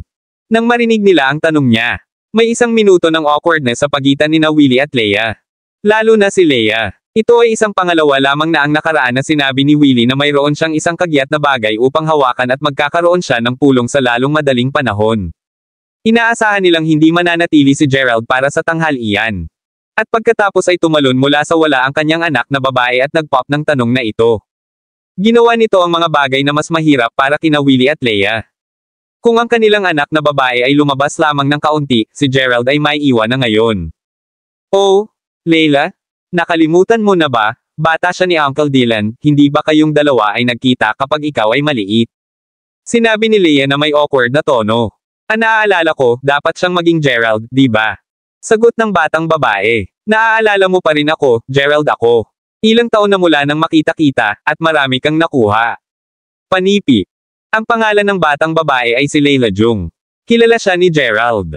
Iyon ay dahil nang dumating siya sa kanyang bahay bilang isang bata, ituturo ni Leila kay Gerald na may kasuklam-suklam na mukha. Nanay, hilingin sa kanya na iwanan ang aming bahay na ito, ginagawa niyang marumi ang aming sahig. Ito rin ay isang bagay ng pagmamataas. Sa kanilang pagkabata, natatakot si Gerald na siya ay mangutya si Leila. Ngunit ang mga bagay ay mas mahusay ngayon, sumagot si Gerald na may isang pahiwatig ng kagandahang loob. Salamat, Gerald, naging gwapo ka rin. Kailangan mong alagaan ako kung may problema ako sa hinaharap. Panipi. Mapagbigay na pinalawak ni Leila ang kanyang mga braso upang makipagkamay kay Gerald.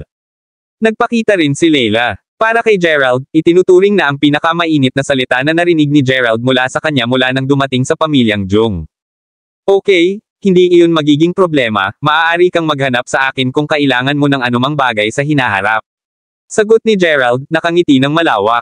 Inalis niya ang kanyang kamay habang nakangiti ng luya, ngunit malalim sa loob, naiiba ang naisip niya. Hanapin ka kung kailangan ko ng tulong. Sino sa palagay mo, hindi ako makapaniwala na nadala ka dahil lamang sa pagiging magalang sa iyo. Kudlit. Si Leila ay mula sa isang pamilya ng mga opisyal ng gobyerno. Ang kanyang ama ay maaaring magkaroon ng maraming koneksyon, ngunit mayroon din siyang sarili. Kapag siya ay nagtapos, mag-set up siya ng kanyang sariling negosyo. Hindi siya nangangailangan ng tulong ng sinuman. Hindi sa banggitin, paano siya makakatulong kay Gerald. Gerald, bakit hindi ka mananatili para sa tanghalian? Nangyayari lamang na ang mga kaibigan ni Leila ay darating, marahil ay dapat kang sumali. Naging abala ako kaya halos nakalimutan ko, ihahanda ko ang pagkain. Panipi. Awkwardly sinabi ni Leia. Mas maaga, sinusubukan niyang ilabas si Gerald sa kanyang bahay, ngunit sinira ng kanyang anak na babae ang kanyang mga plano. Hindi ito magiging maganda sa kanyang bahagi. Kung hindi niya hiniling sa kanya na manatili para sa tanghalian, maaaring masira ang isang magandang impresyon sa kanya. Oo, dapat kang manatili, mabuti na makilala ang maraming tao. Nagdagdag si Willie Jung nang walang pasubali. Tanging si Leila ay naghahanap ng medyo hindi nasisiyahan. Inilaan lamang niyang anyayahan ang kanyang mga kamag-aral para sa tanghalian, ngunit ito ay labis na awkward para sa isang makinis na naghahanap ng taong masyadong maislan sa pananamit na mukhang siya ay mula sa kanayunan upang sumali para sa tanghalian. Ngunit dahil ito ay ang kanyang mga magulang na nag-imbite sa kanya, mas mabuti para sa kanya na hindi sabihin. Ang kanyang saloobin kay Gerald ay lumaki kaagad. Di nagtagal, dumating ang lahat ng mga kamag-aral ni Leila. Mayroong halos 7 o 8 sa kanila, mga kalalakihan at kababaihan. Matapos makipag-chat sandali, natapos na ni Leia ang paghahanda ng pinggan. Nagmamadali si Willie na binati ang mga kamag-aral ni Leila at ipinakita ito sa kanilang mga upuan. Douglas, umupo ka sa tabi ko, dapat kang uminom sa akin ngayon. Magalang na hinailan ni Willie ang braso ni Douglas at iginiit na hayaan siyang umupo sa tabi niya. Si Douglas ay isang mahusay na batang lalaki. Batay sa kanilang mga naunang pag-uusap, nalaman ni Gerald na tila siya ay isang mas mataas na uri ng pinuno. Siya ay medyo may kakayahang tao. Gayunpaman, sa pagtingin kay Douglas, tila may interes siya kay Leila. Hindi mapigilan ni Willie ngunit subukang gawing malapit na relasyon si Douglas sa kanyang anak na babae. Lalo siyang mahilig at mas kaibigang patungo kay Douglas. Maswerte si Leila na maging mabuting kaibigan ka, tunay na karangalan para sa aming pamilya Jung. Tumingin kay Douglas, sobrang talino at may kakayahang siya. Sino ang nakakaalam kung aling maswerteng ginang ang makakasama niya sa hinaharap? Ang babaeng iyon ay sigurado na hindi ang aming Leila, ang ibig kong sabihin ay tumingin sa kanya, parang bata pa siya, at malayo siya sa likuran mo. Panipi. Biro ni Wild. Mr. Jung, dapat kang magbibiro. Napakaganda ni Leila, at maaari siyang maging kasintahan ng sinuman. Iyon ay isang pagpapala. Bukod dito, sinabi sa amin ni Leila na ikaw ay nasa hukbo, maaari bang ipagkanulo mo si Leila sa anak ng iyong kasama? Haha, panipi. Kabanata 374. Pinilit ni Douglas ang isang pil ng pagtawa. Hindi yun mabibilang. Sa sandaling iyon, ngumiti si Leia habang naghahain siya ng pinggan sa harap nila. Pagkatapos, lumingon siya kay Douglas, ito si Gerald, ang batang lalaki na ipinangako ng ama ni Leila habang lasing ang kanyang ama. Tulad ng nakikita mo, si Gerald ay maayos na ngayon, at si Leila ay walang tugma sa kanya, hindi mo rin ito iniisip din, Gerald. Panipi. Tanong ni Leia kay Gerald na nakaupo sa mismong gilid ng mesa. Oo. Siyempre, nahuli ni Gerald ang ibig sabihin ng mga salita ni Leia. Natatakot din siya na iguguhit ng karamihan ang paksa sa kanyang sarili, kaya't nagmadali siyang tumango. Gayunman, ito ay naging isang maliit na pag-scruple si Douglas. Matapat na nagsasalita, nagustuhan niya si Leila ng kaunting oras ngayon, ngunit hindi niya inamin ang kanyang damdamin sa kanya. Ang dalawa sa kanila ay palaging nasa isang hindi maliwanag na relasyon. Ngunit pagkatapos, sinabi ni Ginang, narito ang drama. Ang lahat ay nakatingin din sa parehong Douglas at Gerald. Sinusubukan nilang ihambing ang dalawa. Agad na tumayo si Douglas at tumawa, "Phew, kung hindi para sa pagpapakilala ni Ginang. Halika, hindi pa namin formal na makilala ang bawat isa. Masaya na makilala ka, Gerald. Douglas Lint ako, kasalukuyang nagtatrabaho ako para sa gobyerno, Panipi." Nagpanggap na nagulat si Douglas habang tumayo siya at inalog ang kamay ni Gerald. Habang ipinakilala niya ang kanyang sarili, inalog niya ang kanyang pulso, na ipinapakita ang nakasisilaw na relo na ginto sa kanyang kamay at patuloy na nagsasalita ng katamtaman. "Ang aking trabaho ay inayos ng aking pamilya, kaya masasabi mo na nakuha ko ang itaas na kamay o ilang uri. Wala akong maraming kakayahan sa aking sarili pagkatapos ng lahat. Panipi. Haha, Douglas, hindi mo kailangang maging katamtaman. Kung wala kang mga kakayahan, sino pa ang gagawin? Hayaan ang Gerald bilang isang halimbawa, kung hayaan mo siyang magkaroon ng iyong posisyon, hindi siya magagawa. Huwag nating puntahan ang mga maliliit na bagay na dapat ba. Halika, magkaroon tayo ng toast." Panipi. Ngumiti si Willie at basta-basta ang balikat ni Douglas. Pagkatapos ay nagpatuloy silang mag-chat tungkol sa ilang mga personal na bagay. Ang iba ay nakinig lamang sa dalawa habang nakikipag-usap sila at paminsan-minsan ay gumawa ng isang biro o dalawa. Natuwa si Leila. Pinahinga niya ang kanyang rosy cheek sa kanyang mga kamay habang ang kanyang mga mata ay naayos kay Douglas. Ipinagmamalaki siya. Siya ay may isang mamahaling lasa sa mga kalalakihan, at ang average na si Joe ay hindi hanggang sa kanyang liga. Naupo si Gerald sa upuan ng chaperone, at paminsan-minsan, tumayo siya at nagbuhos ng inumin para sa lahat. "Salamat, Gerald." Isang magandang batang babae na nakaupo sa tabi ni Gerald ay ngumiti sa kanya. "Malugod ka," sagot ni Gerald. "Hindi mo kailangang patuloy na ibuhos sa amin ng mga inumin, ibubuhos nila ito mismo kung gusto nila, hehe. Bihira ka bang kumain kasama ang iba?" Panipi. Ang batang babae ay tumingin kay Gerald na mausisa at nagtanong. Ang batang babae ay labis na matikas. Sa madaling sabi, siya ay napakaganda at nakaistilong, tulad ni Leila. Dahil hindi sila umiinom, ang mga batang babae ay nakaupo ng kaunti sa gilid. At sa pamamagitan lamang ng kanilang chat ngayon, nakilala ni Gerald ang pangalan ng batang babae. Ang pangalan niya ay Cindy. Oo, hindi iyon madalas. Si Gerald talaga ay dumalo lamang ng ilang okasyon. Ang pangunahing dahilan ay ang okasyong ito ay naiiba sa mga nakaraan. Pagkatapos ng lahat, ang pangunahing, pinakakagalang-galang na tao sa kaganapang ito ay si Willie Jung. Pagkatapos ay nagsilbi si Leia ng isang plato ng pagkain at malapit nang ilagay ang plato sa harap ng Douglas. Ngunit si Douglas ay hindi binibigyang pansin sa kanya, at sa pamamagitan ng kanyang kamay, hindi sinasadyang inalis niya si Leia, na kumakatok sa plato ng pagkain sa kanyang mga kamay.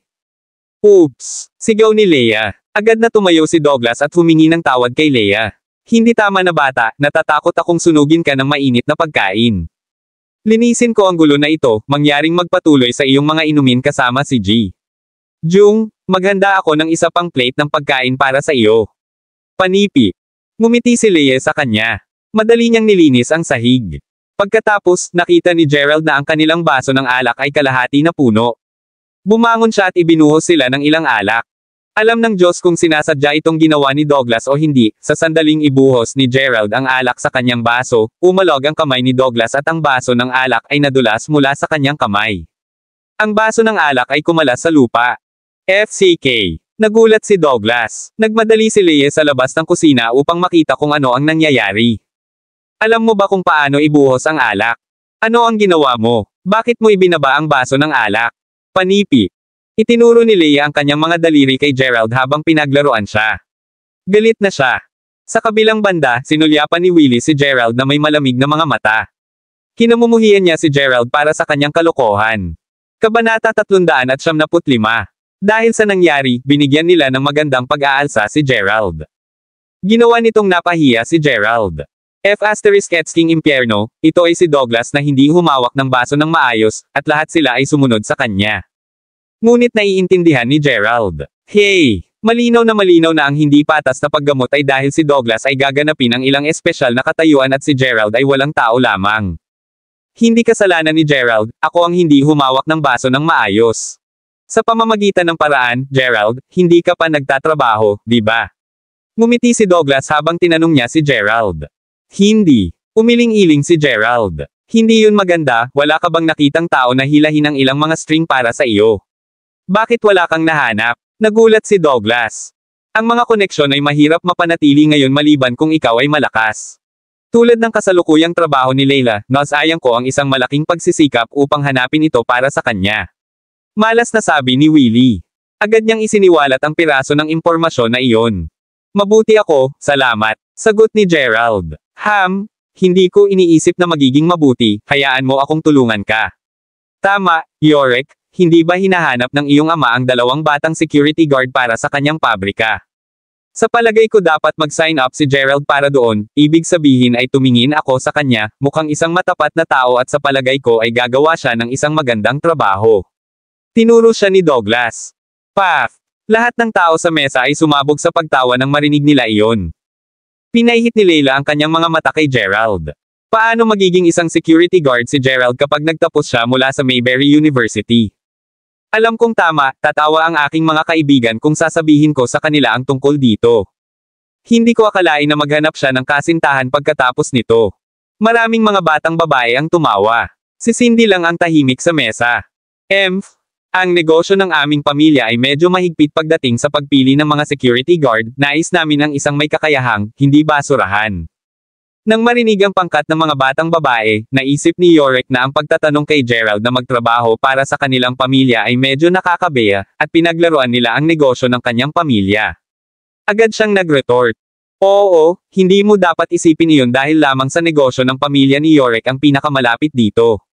Matapat, hindi mahalaga kung siya ay isang mag-aaral sa kolehiyo o hindi. Sa lipunan ngayon, ang mga nagtapos sa universidad ay nasa lahat ng dako, at ang karamihan sa mga lugar ng trabaho ay hindi nakikilala sa pagitan ng mayaman at mahihirap. Ano ang mali sa pagiging isang security guard? Panipi. Ang pagiging isang security guard ay isang tanyag na propesyon din na kinakailangan sa maraming lugar.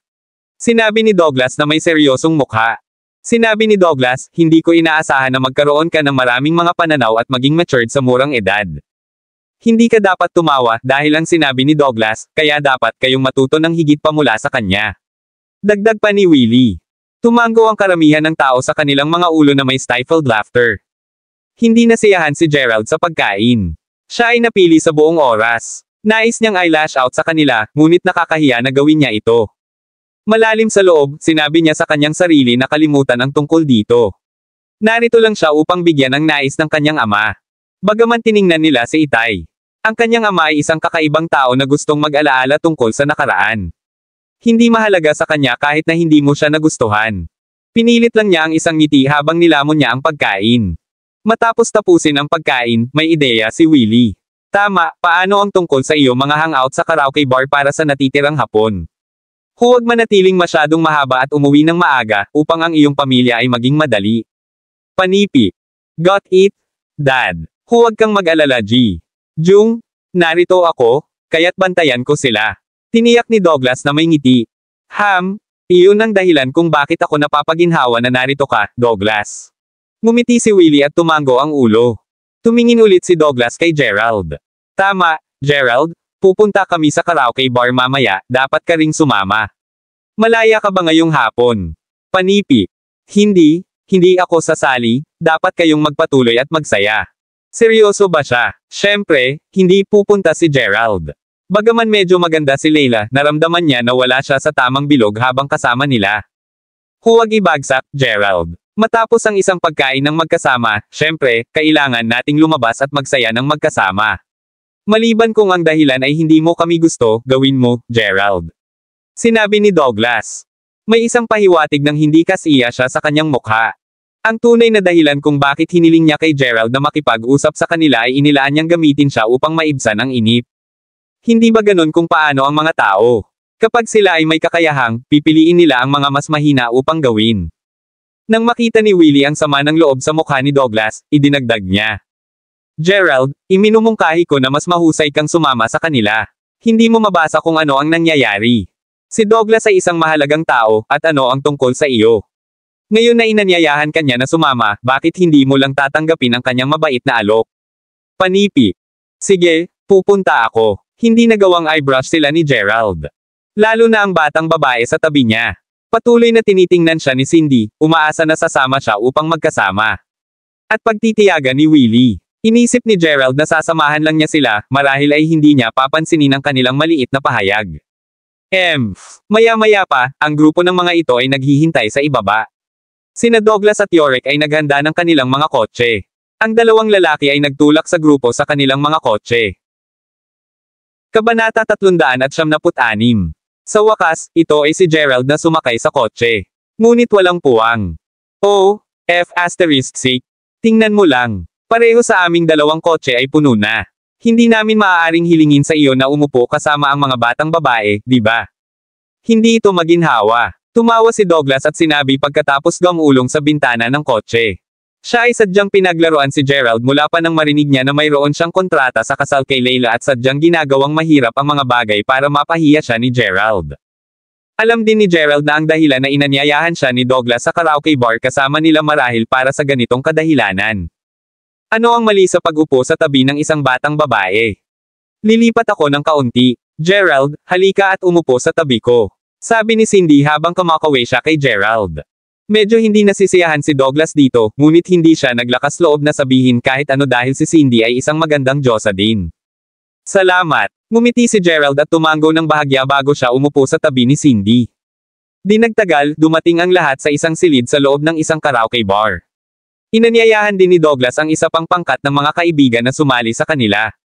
Ang grupo ay mayroon ding parehong mga lalaki at babae, at ang silid ay biglang naging masigla. Ang mga umiinom, at ang mga kumanta. Tuwang-tuwa ang lahat.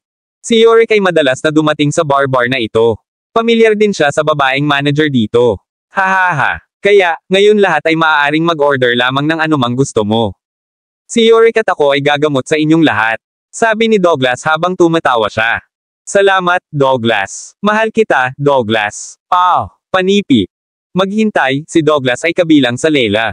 Paano ko masasabi na mahal ko siya? Panipi. Isang batang babae ang tinapik ang kanyang ulo habang siya ay nagsabi. Iyon ay nagpatawa muli ng malakas. Masayang din si Yorick. Nakakuha talaga siya ng maraming mukha ngayon. Namula rin si Layla habang ibinaba ang ulo. Upang maging matapat, si Layla ay talagang nasiyahan sa kung paano dinala ni Douglas ang kanyang sarili. Sa kabilang banda, si Gerald ay nakaupo sa sulok na hindi naglakas loob na sabihin. Ang pagkakaiba sa pagitan ng kanilang dalawa ay talagang kaibahan, tulad ng langit at lupa.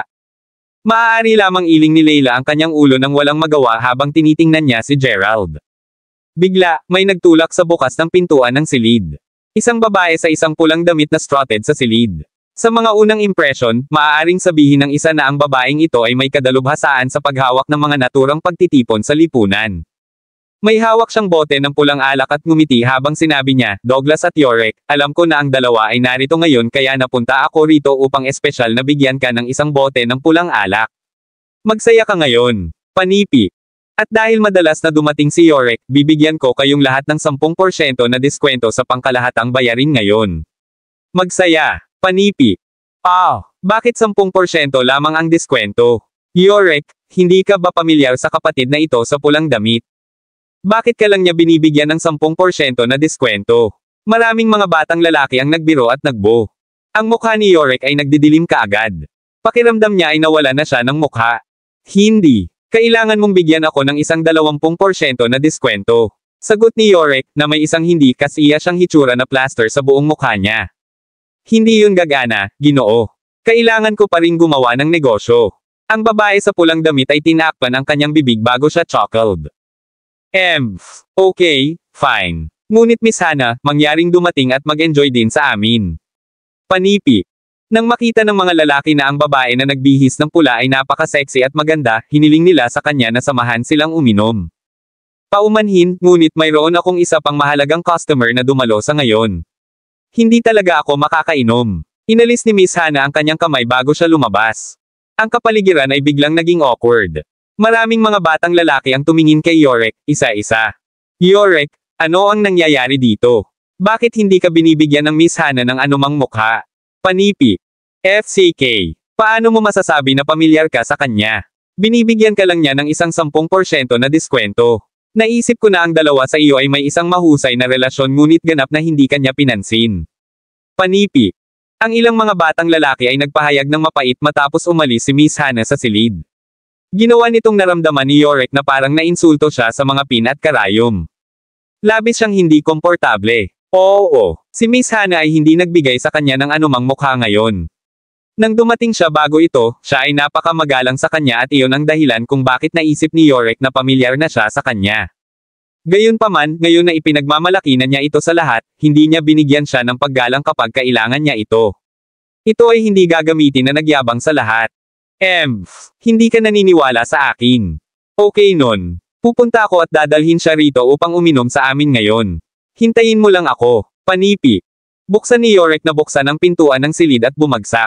Tila siya ay naghahanap para sa Miss Hana. Si Gerald ay maaari lamang umiling sa kanyang ulo habang siya ay ngumiti ng Riley na obserbahan ang sitwasyon mula sa gilid. Ang pagpapanatili ba ng mukha ng isa ay mahalaga minsan? Ito ba ay nagkakahalaga ng sobrang galit at sanhi ng isang eksena dahil lamang sa isang bagay na walang halaga? Bukod dito, masasabi ni Gerald na si Miss Hana sa pangkalahatan ay ang uri ng tao na magalang at magalang sa lahat. Ito ay normal lamang sa pag-iisip ng mga tao na pamilyar sila sa kanya noong ginagawa lamang niya ang kanyang negosyo. Hindi mabuti para sa isang tao na hindi magkaroon ng anumang kaalaman sa sarili. Isang maikling sandali. Ang isa sa mga batang babae na nagpunta sa banyo kanina ay biglang tumakbo sa silid na may isang panic expression sa kanyang mukha. Douglas, lumabas ka at tingnan. Si Yorick ay binubugbog. Panipi. Kabanata 377. Ano? Pinalo siya. Panipi. FCK. Nagkaroon siya ng problema. Panipi. Ang mga batang lalaki at babae sa silid ay biglang lumaki. Maging si Douglas ay nabalisa. Ngunit hindi siya nagpanik. Mahinahon lang siyang sumagot, bakit ka nababahala? Halika, lumabas tayo at tingnan. Gusto kong makita kung sino ang prick na talagang nangahas na hawakan ng aking kaibigan. Panipi. Pagkatapos ay inalis ni Douglas ang kanyang kamay at isang pulutong ng mga batang lalaki at babae ang sumunod sa likuran niya. Ang ilan sa mga batang lalaki ay nakakuha pa ng ilang bote ng beer sa kanila. Tila parang magsisimula na sila ng away ngayon. Inaasahan na ni Gerald na madaling mabalisa si Yorick. Ngunit hindi niya talaga inaasahan na siya ay mabugbog. Lahat ay nagtungo na ngayon. Hindi magiging mabuti para kay Gerald na magpatuloy sa pag-upo at pag-inom sa silid ng mag-isa. Sa makatuwid, nagpasya siyang sundin lamang ang lahat. Pag-usapan natin ang tungkol kay Yorick. Isang pangkat ng mga tao ang nakapaligid sa kanya sa gitna ng karaoke bar.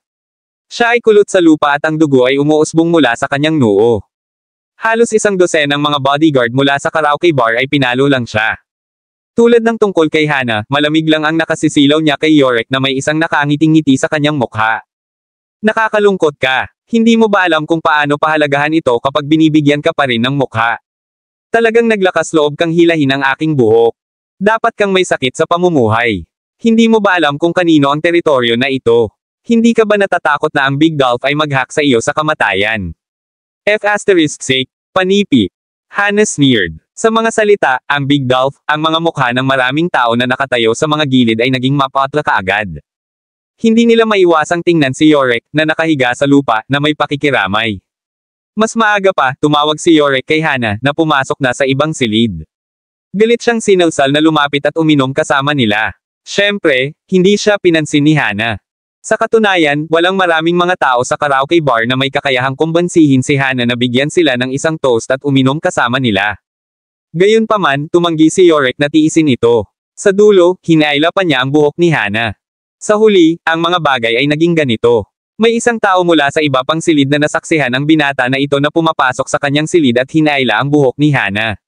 Sa pamamagitan lamang ng isang kisap mata ng kanyang palso, 7 o 8 malakas na lalaki ang sumugod kaagad. Novel drama. Nagdala pa sila ng ilang mga stick at bash si Yorick sa lupa. Itinuro nila sa kanya ang isang magandang aralin. Ito rin ang parehong oras na ang batang babae na nagpunta sa banyo ay nakasaksi sa buong kaganapan na magbukas. Bumalik siya sa silid upang iulat ang pangyayaring ito sa lahat. Miss Hana, hayaang hawakan ng aking mga subordinate ang bagay na ito. Ang mga panauhin sa aking mesa ay naghihintay pa rin sa iyo na uminom kasama nila. Panipi. Isang halip na batang lalaki na si Lax ay nakatayo sa tabi ni Miss Hana. Siya ay may isang mapanirang pagtingin sa kanyang mukha ngunit siya ay mukhang isang mayaman. Alam ko, Lourdes, ngunit maaari mo bang hayaan akong may bulalas muna ang aking galit? Tingnan mo siya, hinailan niya ang buhok ko ngayon. Panipi. Sagot ni Miss Hana habang ngumiti siya ng sinakli. Hahaha, walang problema. Kung iyon ang kaso, ay drag siya sa aking silid noon. Dahil siya ay nangahas na magdulot ng problema para sa iyo sa harap ng aking silid, kung gayon hindi rin niya ako binibigyan ng mukha. Mapahamak. Kailangan ko talagang turuan ang mapahamak na bata na ito ng isang aralin ngayon para sa pagiging hindi kanais-nais. Panipi. Sa sandaling itinaas ni Louie ang kanyang kamay, maraming mga bodyguard ang agad na kumilos sa kanyang order. Kinuha nila si Yorick bago nila sinimulan ang pagdrag sa silid ni Louie. Matapos pumasok sa silid, tumigil ka. Kung alam mo kung ano ang mabuti para sa iyo, hayaang umalis ang aking kaibigan. Panipi. Bigla, may sumigaw ng malakas. Ito ay si Douglas, na may isang kamay sa kanyang bulsa habang pinangunahan niya ang isang malaking bilang ng mga tao dito. Napaka-agresibo niya, at mukhang kahanga-hanga siya. Mapahamak. Ito ay nakakakuha ng kawili-wili. Mayroon pa ring mga tao na pupunta dito upang maghayganti sa kanyang ngalan. Gusto ko talagang makita kung sino ito, kung sino ang matapang at matapang. Panipi. Si Louie ay may isang nonchalant na pagtingin sa kanyang mukha. Pagkatapos ay pumasok siya sa kanyang silid bago hiniling ang kanyang mga bodyguard na buksan ang pintuan upang papasok sila. Mas nadama pa si Douglas ngayon dahil naisip niya na natatakot sa kanya ang bata. Kaya ang pangkat ng mga tao ay sumulpot sa silid. Gayunpaman, sa sandaling nakita nila ang lalaki na naghihintay sa loob ng silid, hindi lamang Douglas, ngunit marami pang iba sa likuran ni Douglas na may hawak na mga bote ng beer sa kanilang mga kamay ay nagulat lahat. Mr. Lourdes, ikaw ito. G. Zorro, G. Hank, at G. Sol. Ikaw? Nandito kayong lahat. Panipi. Agad na lumawak ang mga mata ni Douglas at ang lahat ng kanyang pagmamataas ay agad na napapatay. Tulad ng para sa ilang mga batang babae, una nilang naisip na masisiyahan sila sa isang mahusay na palabas kasama si Douglas. Sa sandaling nakita nila na nawala ng espiritu si Douglas, lahat sila ay napahiya. Lalo na ito para kay Layla na nakatayo sa tabi ni Douglas. Kabanata 378. Louie, sino ang batang brat na ito? Isang kaibigan mo. Tanong ng isang lalaki na may tato ng dragon. Hindi ko siya kilala, ngunit F***C. Alam niya talaga kung sino ako. Panipi. Sagot ni Louie nang may tawa. Douglas, sino siya? Tanong ni Layla habang tahimik na hinimas niya ang braso ni Douglas. Siya si Louie Lourdes. Ang minahan sa Seren County ay kabilang sa kanilang pamilya. Siya ang pinakamayamang tao doon, at ang kanilang pamilya ay itinuturing na isa sa mga nangungunang pamilya ng Mayberry City. Ang kanyang ama ay pinuno din ng underground triads ng Seren County. Gumagana ang Big Dolph para sa kanya. Tiyak na sila ay isang bangkos ng mga taong walang awa. Panipi. Ang ilan sa paligid niya ay mga sikat din na miyembro ng triads. Dahil alam ni Douglas ang maraming tao, nagmadali siyang ipinaliwanag ang sitwasyon sa kanila. Matapos makinig sa kanyang paliwanag, si Layla at ang iba pa ay naging mas takot. Narinig nila ang pangalan ni Louie dati. Alam nila ang tungkol sa kanyang malaking impluwensya at kapangyarihan. Sa katunayan, paano hindi sila magpanik kapag narinig nila ang pangalan ng Big Dolph? Wow! Buddy! Ano ang ginagawa mo dito sa mga taong may hawak na mga bote ng beer sa kanilang mga kamay? Sinusubukang takutin ako hanggang sa kamatayan. Sabi ni Louie, na tumatawid sa kanyang mga binti habang siya ay tamad na dumula sa upuan. Ubo. G. Lourdes, lahat ito ay hindi pagkakaunawaan. Lahat ito ay isang malaking hindi pagkakaunawaan. Lahat ay uminom ng kaunti ngayon. Ang aking kaibigan dito ay nasaktan ka rin. Inaasahan kong magpapakita ka ng biyaya at hayaan siyang umalis. Ako si Douglas Lint, at ang aking ama ay si Gary Lint. Mangyaring bigyan kami ng mukha. G. Hank, G. Sol, dinala ako ng aking ama upang uminom kasama mo. Panipi. Madali na humingi ng tawad si Douglas habang ipinakilala niya ang kanyang sarili. Oh, alam ko kung sino siya, ngunit si Douglas, walang sinumang nang ahas na harapin ako ng mga bote ng beer sa kanilang mga kamay. Ano sa palagay mo ang dapat kong gawin tungkol dito? Sagot ni Louie na may ngiti. Ang kanyang mga mata ay lumusot sa mga mukha ni Layla at ang iba pang mga batang babae na nakatayo sa tabi ni Douglas. Hindi niya maiwasang isipin na ang lahat ng mga batang babae na ito ay dapat na pinakamataas na kalidad. Hindi yun gagawin. Tingnan mo, G. Lourdes, bakit hindi ako makatapos ng isang bote ngayon? Mangyaring kunin ito bilang aking tame time na paghingi ng tawad. Panipi. Oo, G. Lourdes. Ibababa namin ang isang bote ng beer ngayon. Echoed ilang mga batang lalaki, isa-isa. Well, kung iyon ang kaso, kung gayon ang bawat isa sa iyo ay kailangang walang laman ang isang bote bawat isa. Sa sandaling mangyari iyon, matapos ang bagay na ito. Panipi. Tiningnan ni Louie ang natatakot na batang babae na tumatawa sa kanyang ulo. Mayroon lamang isang kondisyon. Hindi ito gagana para sigurado kung tatapusin mo lang ang beer. Uminom ka ng puting alak sa halip. Nais kong tapusin ang bawat isa sa iyo ng isang bote ng puting alak bawat isa, at malulutas ang isyu. Kasama dito ang lahat ng mga batang babae na lumakad sa silid na ito. Panipi. Ano? Puting alak? Panipi. Nababaluktot si Douglas. Bakit? Hindi mo ba ako pinapahiya sa pag-ikot na ito? Tanong niya kay Louie na may malamig na ekspresyon sa kanyang mukha. Sa sandaling bumagsak ang kanyang tinig, isang bodyguard ang naglakad na may isang kahon ng puting alak. Kinuha ni Douglas ang kanyang ngipin sa pagkabigo. Wala siyang pagpipilian kundi ang manguna at itakda ang halimbawa. Kinurot niya ang kanyang ilong, binubugbog ang buong bote na parang payak na tubig. Ang iba pang mga batang lalaki ay sumunod sa suit, at sa lalong madaling panahon natapos ang kanilang sariling mga bote. Clap, clap, clap, panipi. Nagpalakpakan si Louie sa paghanga. Tumingin siya kay Layla at ang iba pang mga batang babae. Magagandang batang babae, hindi mo ba alam na kailangan mo ring uminom? Kung tumanggi ka, hindi ka na makalabas sa silid na ito ngayon. Panipi. Tulad ng para sa iyo guys, maaari kang mawala. Sinaksak ni Louie habang tinuturo niya si Douglas. Mr. Lourdes, ito ang kasintahan ko. Papayagan mo ba akong isama siya? Nakikiusap ako sa iyo, mangyaring. Maaari mo ba akong bigyan ng mukha? Panipi. Hindi. Hindi na kailangan kong bigyan ka ng mukha. Kung hindi mo pipiliin na umalis ngayon, baka hindi mo na maiiwan. Panipi. Sa sandaling sinabi ni Louie ang mga salitang ito, ilang mga batang lalaki ang mabilis na umalis sa silid sa takot. Tulad ng para kay Douglas, maaari lamang siyang manahimik na may mga gritted na ngipin. Taos puso niyang hindi alam kung ano pa ang sasabihin. Pagkatapos ng lahat, si Louie ay kilala na walang awa. Maaari lamang siyang maglakad palabas ng silid na nakabitin ang ulo. Tulad ng para kay Layla, Cindy, at iba pang mga batang babae, natural silang huminto sa pamamagitan ng mga bodyguard. Natakot si Layla na malapit na siyang lumuha. Ikaw si G. Lourdes, di ba? Bakit hindi mo ako bibigyan ng mukha at hayaan silang umalis? Panipi. Kabanata 379. How? Isang sandali ng katahimikan ang sumabog sa silid. Lahat ay nakatitig sa binata na nagsalita lamang. Bigyan kita ng mukha. Sino ka? Bakit kita bibigyan ng mukha? Ang taong nagsalita lamang ay walang iba kundi si Gerald. Nasa labas siya ng silid, nanunood ng tuwa nang makita niya na napahiya at napahiya si Douglas.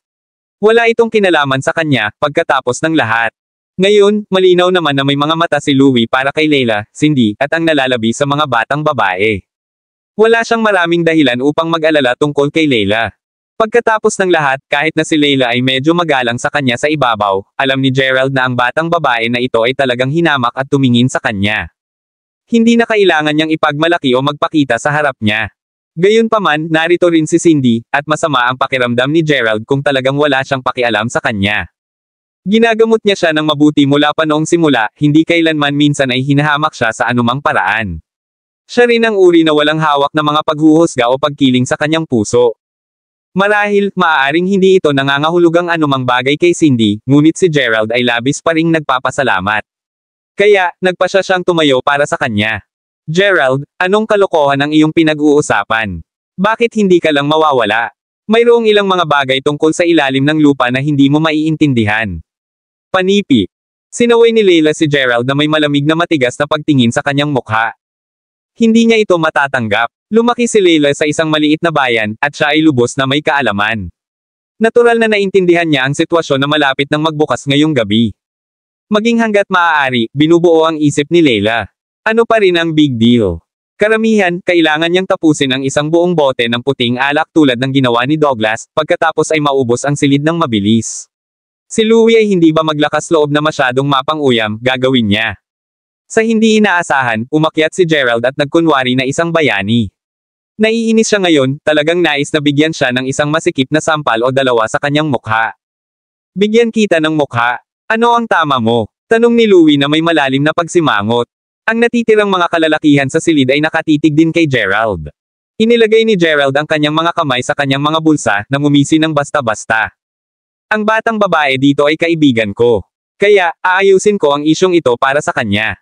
G. Lourdes, kung nais mong uminom, bakit hindi mo ako hinayaan na tumawag upang makakuha ako ng ilang mga tao dito upang samahan ka? Panipi. Naturally, nais ni Gerald na huwag pansinin ang isang puny roach ang mga gusto niya. Tumingin siya kay Cindy. Gumawa si Louie kay Gerald at nag-sneer. Young brat, alam mo ba na may mga malubhang kahihinatnan para sa pagpapanggap na bayani? Batay sa iyong mga salita, tila nakakakuha ka rin ng ilang mga tao upang makitungo sa akin. Hahaha, bakit hindi mo tinitingnan ang iyong nakalulungkot na mukha ngayon? Tanungin mo ang iyong sarili. Karapat-dapat ka ba? Panipi. Walang dapat alalahanin, Gerald. Dapat kang umalis ngayon, sabi ni Cindy, nag-aalala at nababahala ang kanyang tono. Binigyan ni Gerald si Cindy ng isang makatutuhanang hitsura.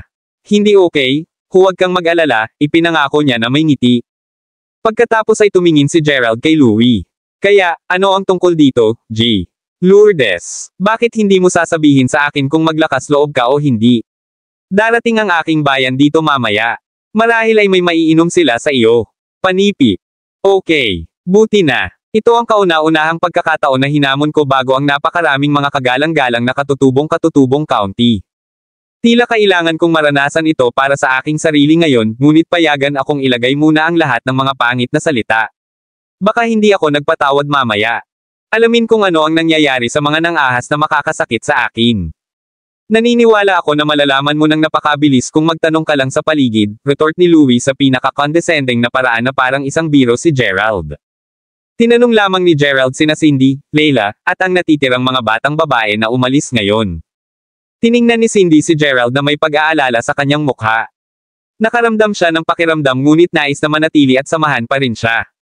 Tulad ng para kay Leila, simpleng tinitigan niya si Gerald na parang tulala talaga siya. Pagkatapos nito, kinaladkad niya si Cindy palayo. Hindi sila napigilan ni Louie. Ito ay dahil alam niya na kailangang magkaroon ng isang sumunod na pangyayari dito. Kapag dumating ang oras upang hanapin ang mga batang babae, hindi ito kasing simple ng pag-inom sa kanila ng isang bote ng puting alak. Tumawag si Gerald ng isang tawag sa telepono pagkatapos nito. Siyempre, ang tawag ay sina Drake at Tyson. Tumawag ng maraming tao hanggat maaari. Hahaha, panipi. Nang tapos na ang tawag, tiningnan niya si Louie na may ngiti sa kanyang mukha. Sa maraming kadahilanan, si Gerald ay walang pagpipilian kundi upang mapanatili ang isang mababang profile sa harap ng mga kakilala. Ito ang kaso noong siya ay nasa bahay ni Willie ngayon. Lahat ito ay dahil siya ay isang matanda. Si Gerald ay walang aliw na anak na lalaki ng isang milyonaryo, kaya karaniwang pinahintulutan niya ang anumang maaaring disimulado. Sa katunayan, magiging elementarya para kay Gerald na bigyan ang kanilang pamilya ng sampal sa kanilang mukha kung nais niya. Gayunpaman, ang mga bagay ay naiiba kay Louie sa oras na ito, tulad ng kapag nakipag-ugnay siya kay William Rye mula sa Rye Group. Ito ay magiging problema, ngunit hindi natatakot si Gerald. Sa lalong madaling panahon, ang tunog ng mga kotse na nag-screeching sa isang paghinto ay maaaring marinig, kung saan ang isang mas malaking bilang ng mga mamahaling kotse ay hinayla sa pasukan ng karaoke bar. Ang mga bodyguard, nakasuot ng itim, lumabas ng mga kotse ng magkakaisa. Lahat sila ay pinamunuan ni Drake at Tyson, kasalukuyang base manager ni Gerald, at mga personal na bodyguard. Kung nasaan man si Gerald, ganoon din sila, na nagbibigay sa kanya ng suporta sa seguridad sa orasan. Mr. Nasa loob si Crawford. Pumasok ka ngayon, dobleng oras. Panipi. Kabanata 400. Ang isang pangkat ng mga kalalakihan ay sumugod sa bar ng karaoke matapos na hinawakan ni Drake at Tyson ang kanilang mga kamay. Kasabay nito, sa silid. Si Louie ay nakikipagtalo sa baso ng alak sa kanyang kamay habang tinitingnan niya ang kanyang relo at sinabing, "Bata, 5 minuto na ngayon." Wala pang tawag sa telepono. "Binibiro mo ba ako?" Panipi. Tumawa siya habang nagsalita. Sa susunod na sandali, ang pintuan ng silid ay sinipa ng malakas na bang. Isang pangkat ng mga kalalakihan ang lumubog sa silid. Agad na sinubukan ng mga bodyguard ng pangkat na pigilan ang mga kalalakihan. Gayunpaman, bago pa man sila magawa, ang mga bodyguard ay nakik sa lupa ng mga kalalakihan na nakasuot ng itim. Ang kanilang pagkilos at paggalaw ay lahat ng mabilis at marahas, tulad ng isang mandaragit na umaatake sa biktima nito. "Sino kayo?" Nahuli si Louie. Nang makita niya ang mga kasanayan ng mga taong ito at ang matigas ngunit mahiwagang aura na nakapaligid sa kanila, alam ni Louie na ang mga kalalakihan na ito ay hindi mula sa anumang ordinaryong background. "Mr. Crawford, siya ba?" Panipi. Naglakad sina Drake at Tyson kay Gerald at bumulong sa isang mababang tinig. "Oo, turuan mo siya ng isang aralin." Panipi. Sagot ni Gerald habang tumanggo siya ng basta-basta. "FCK. Paano ka maglakas loob? Alam mo ba kung kanino ang teritoryo na ito? Panipi. Ang gitnang may edad na tinawag na si G. Di ay sumigaw sa isang pag-alit na paraan. Kahit na ang kanyang ekspresyon ay mabangis, ang kanyang noo ay nabidad na may pawis. Alam niya na tiyak na nakatagpo sila ng isang matigas na kalaban sa oras na ito. Ito ang teritoryo ng Big Dolph. Pagdating ng Big Dolph, huwag mo ring panaginip na makalabas sa lugar na ito. Panipi. Patuloy na nagbabanta si Louie. Miss Hannah, tumawag sa Big Dolph. Sinenyasan ni Louie si Hannah. Tumanggo si Hannah at sumagot, okay. Nagpadala na ako ng isang text message sa kanya ngayon lang. Dinadala na ng Big Dolph ang kanyang mga tauhan dito. Pagdating niya mamaya, pagkatapos ay mapapanood natin ang isang mahusay na palabas. Panipi. Sa kabilang linya, Douglas, itigil ang kotse. Gusto kong bumaba. Panipi. Nagmamadali na si Douglas. Halfway, biglang sumigaw ng malakas habang sabik na nais niyang makalabas ng kotse. Ano ang mali, Cindy? Tanong ni Leila. Hindi. Nag-aalala pa rin ako tungkol sa pag-iwan kay Gerald sa likod ng lahat. Alam ng lahat kung sino si Louie. Sisire talaga niya si Gerald. Panipi. Hindi maiwasang sumigaw si Cindy sa pag-aalala habang iniisip niya ito. Maraming salamat mga kamaster sa walang sawang pagsusubaybay, isang like, share, and subscribe naman dyan mga kamaster. Abangan ang susunod pang mga kabanata.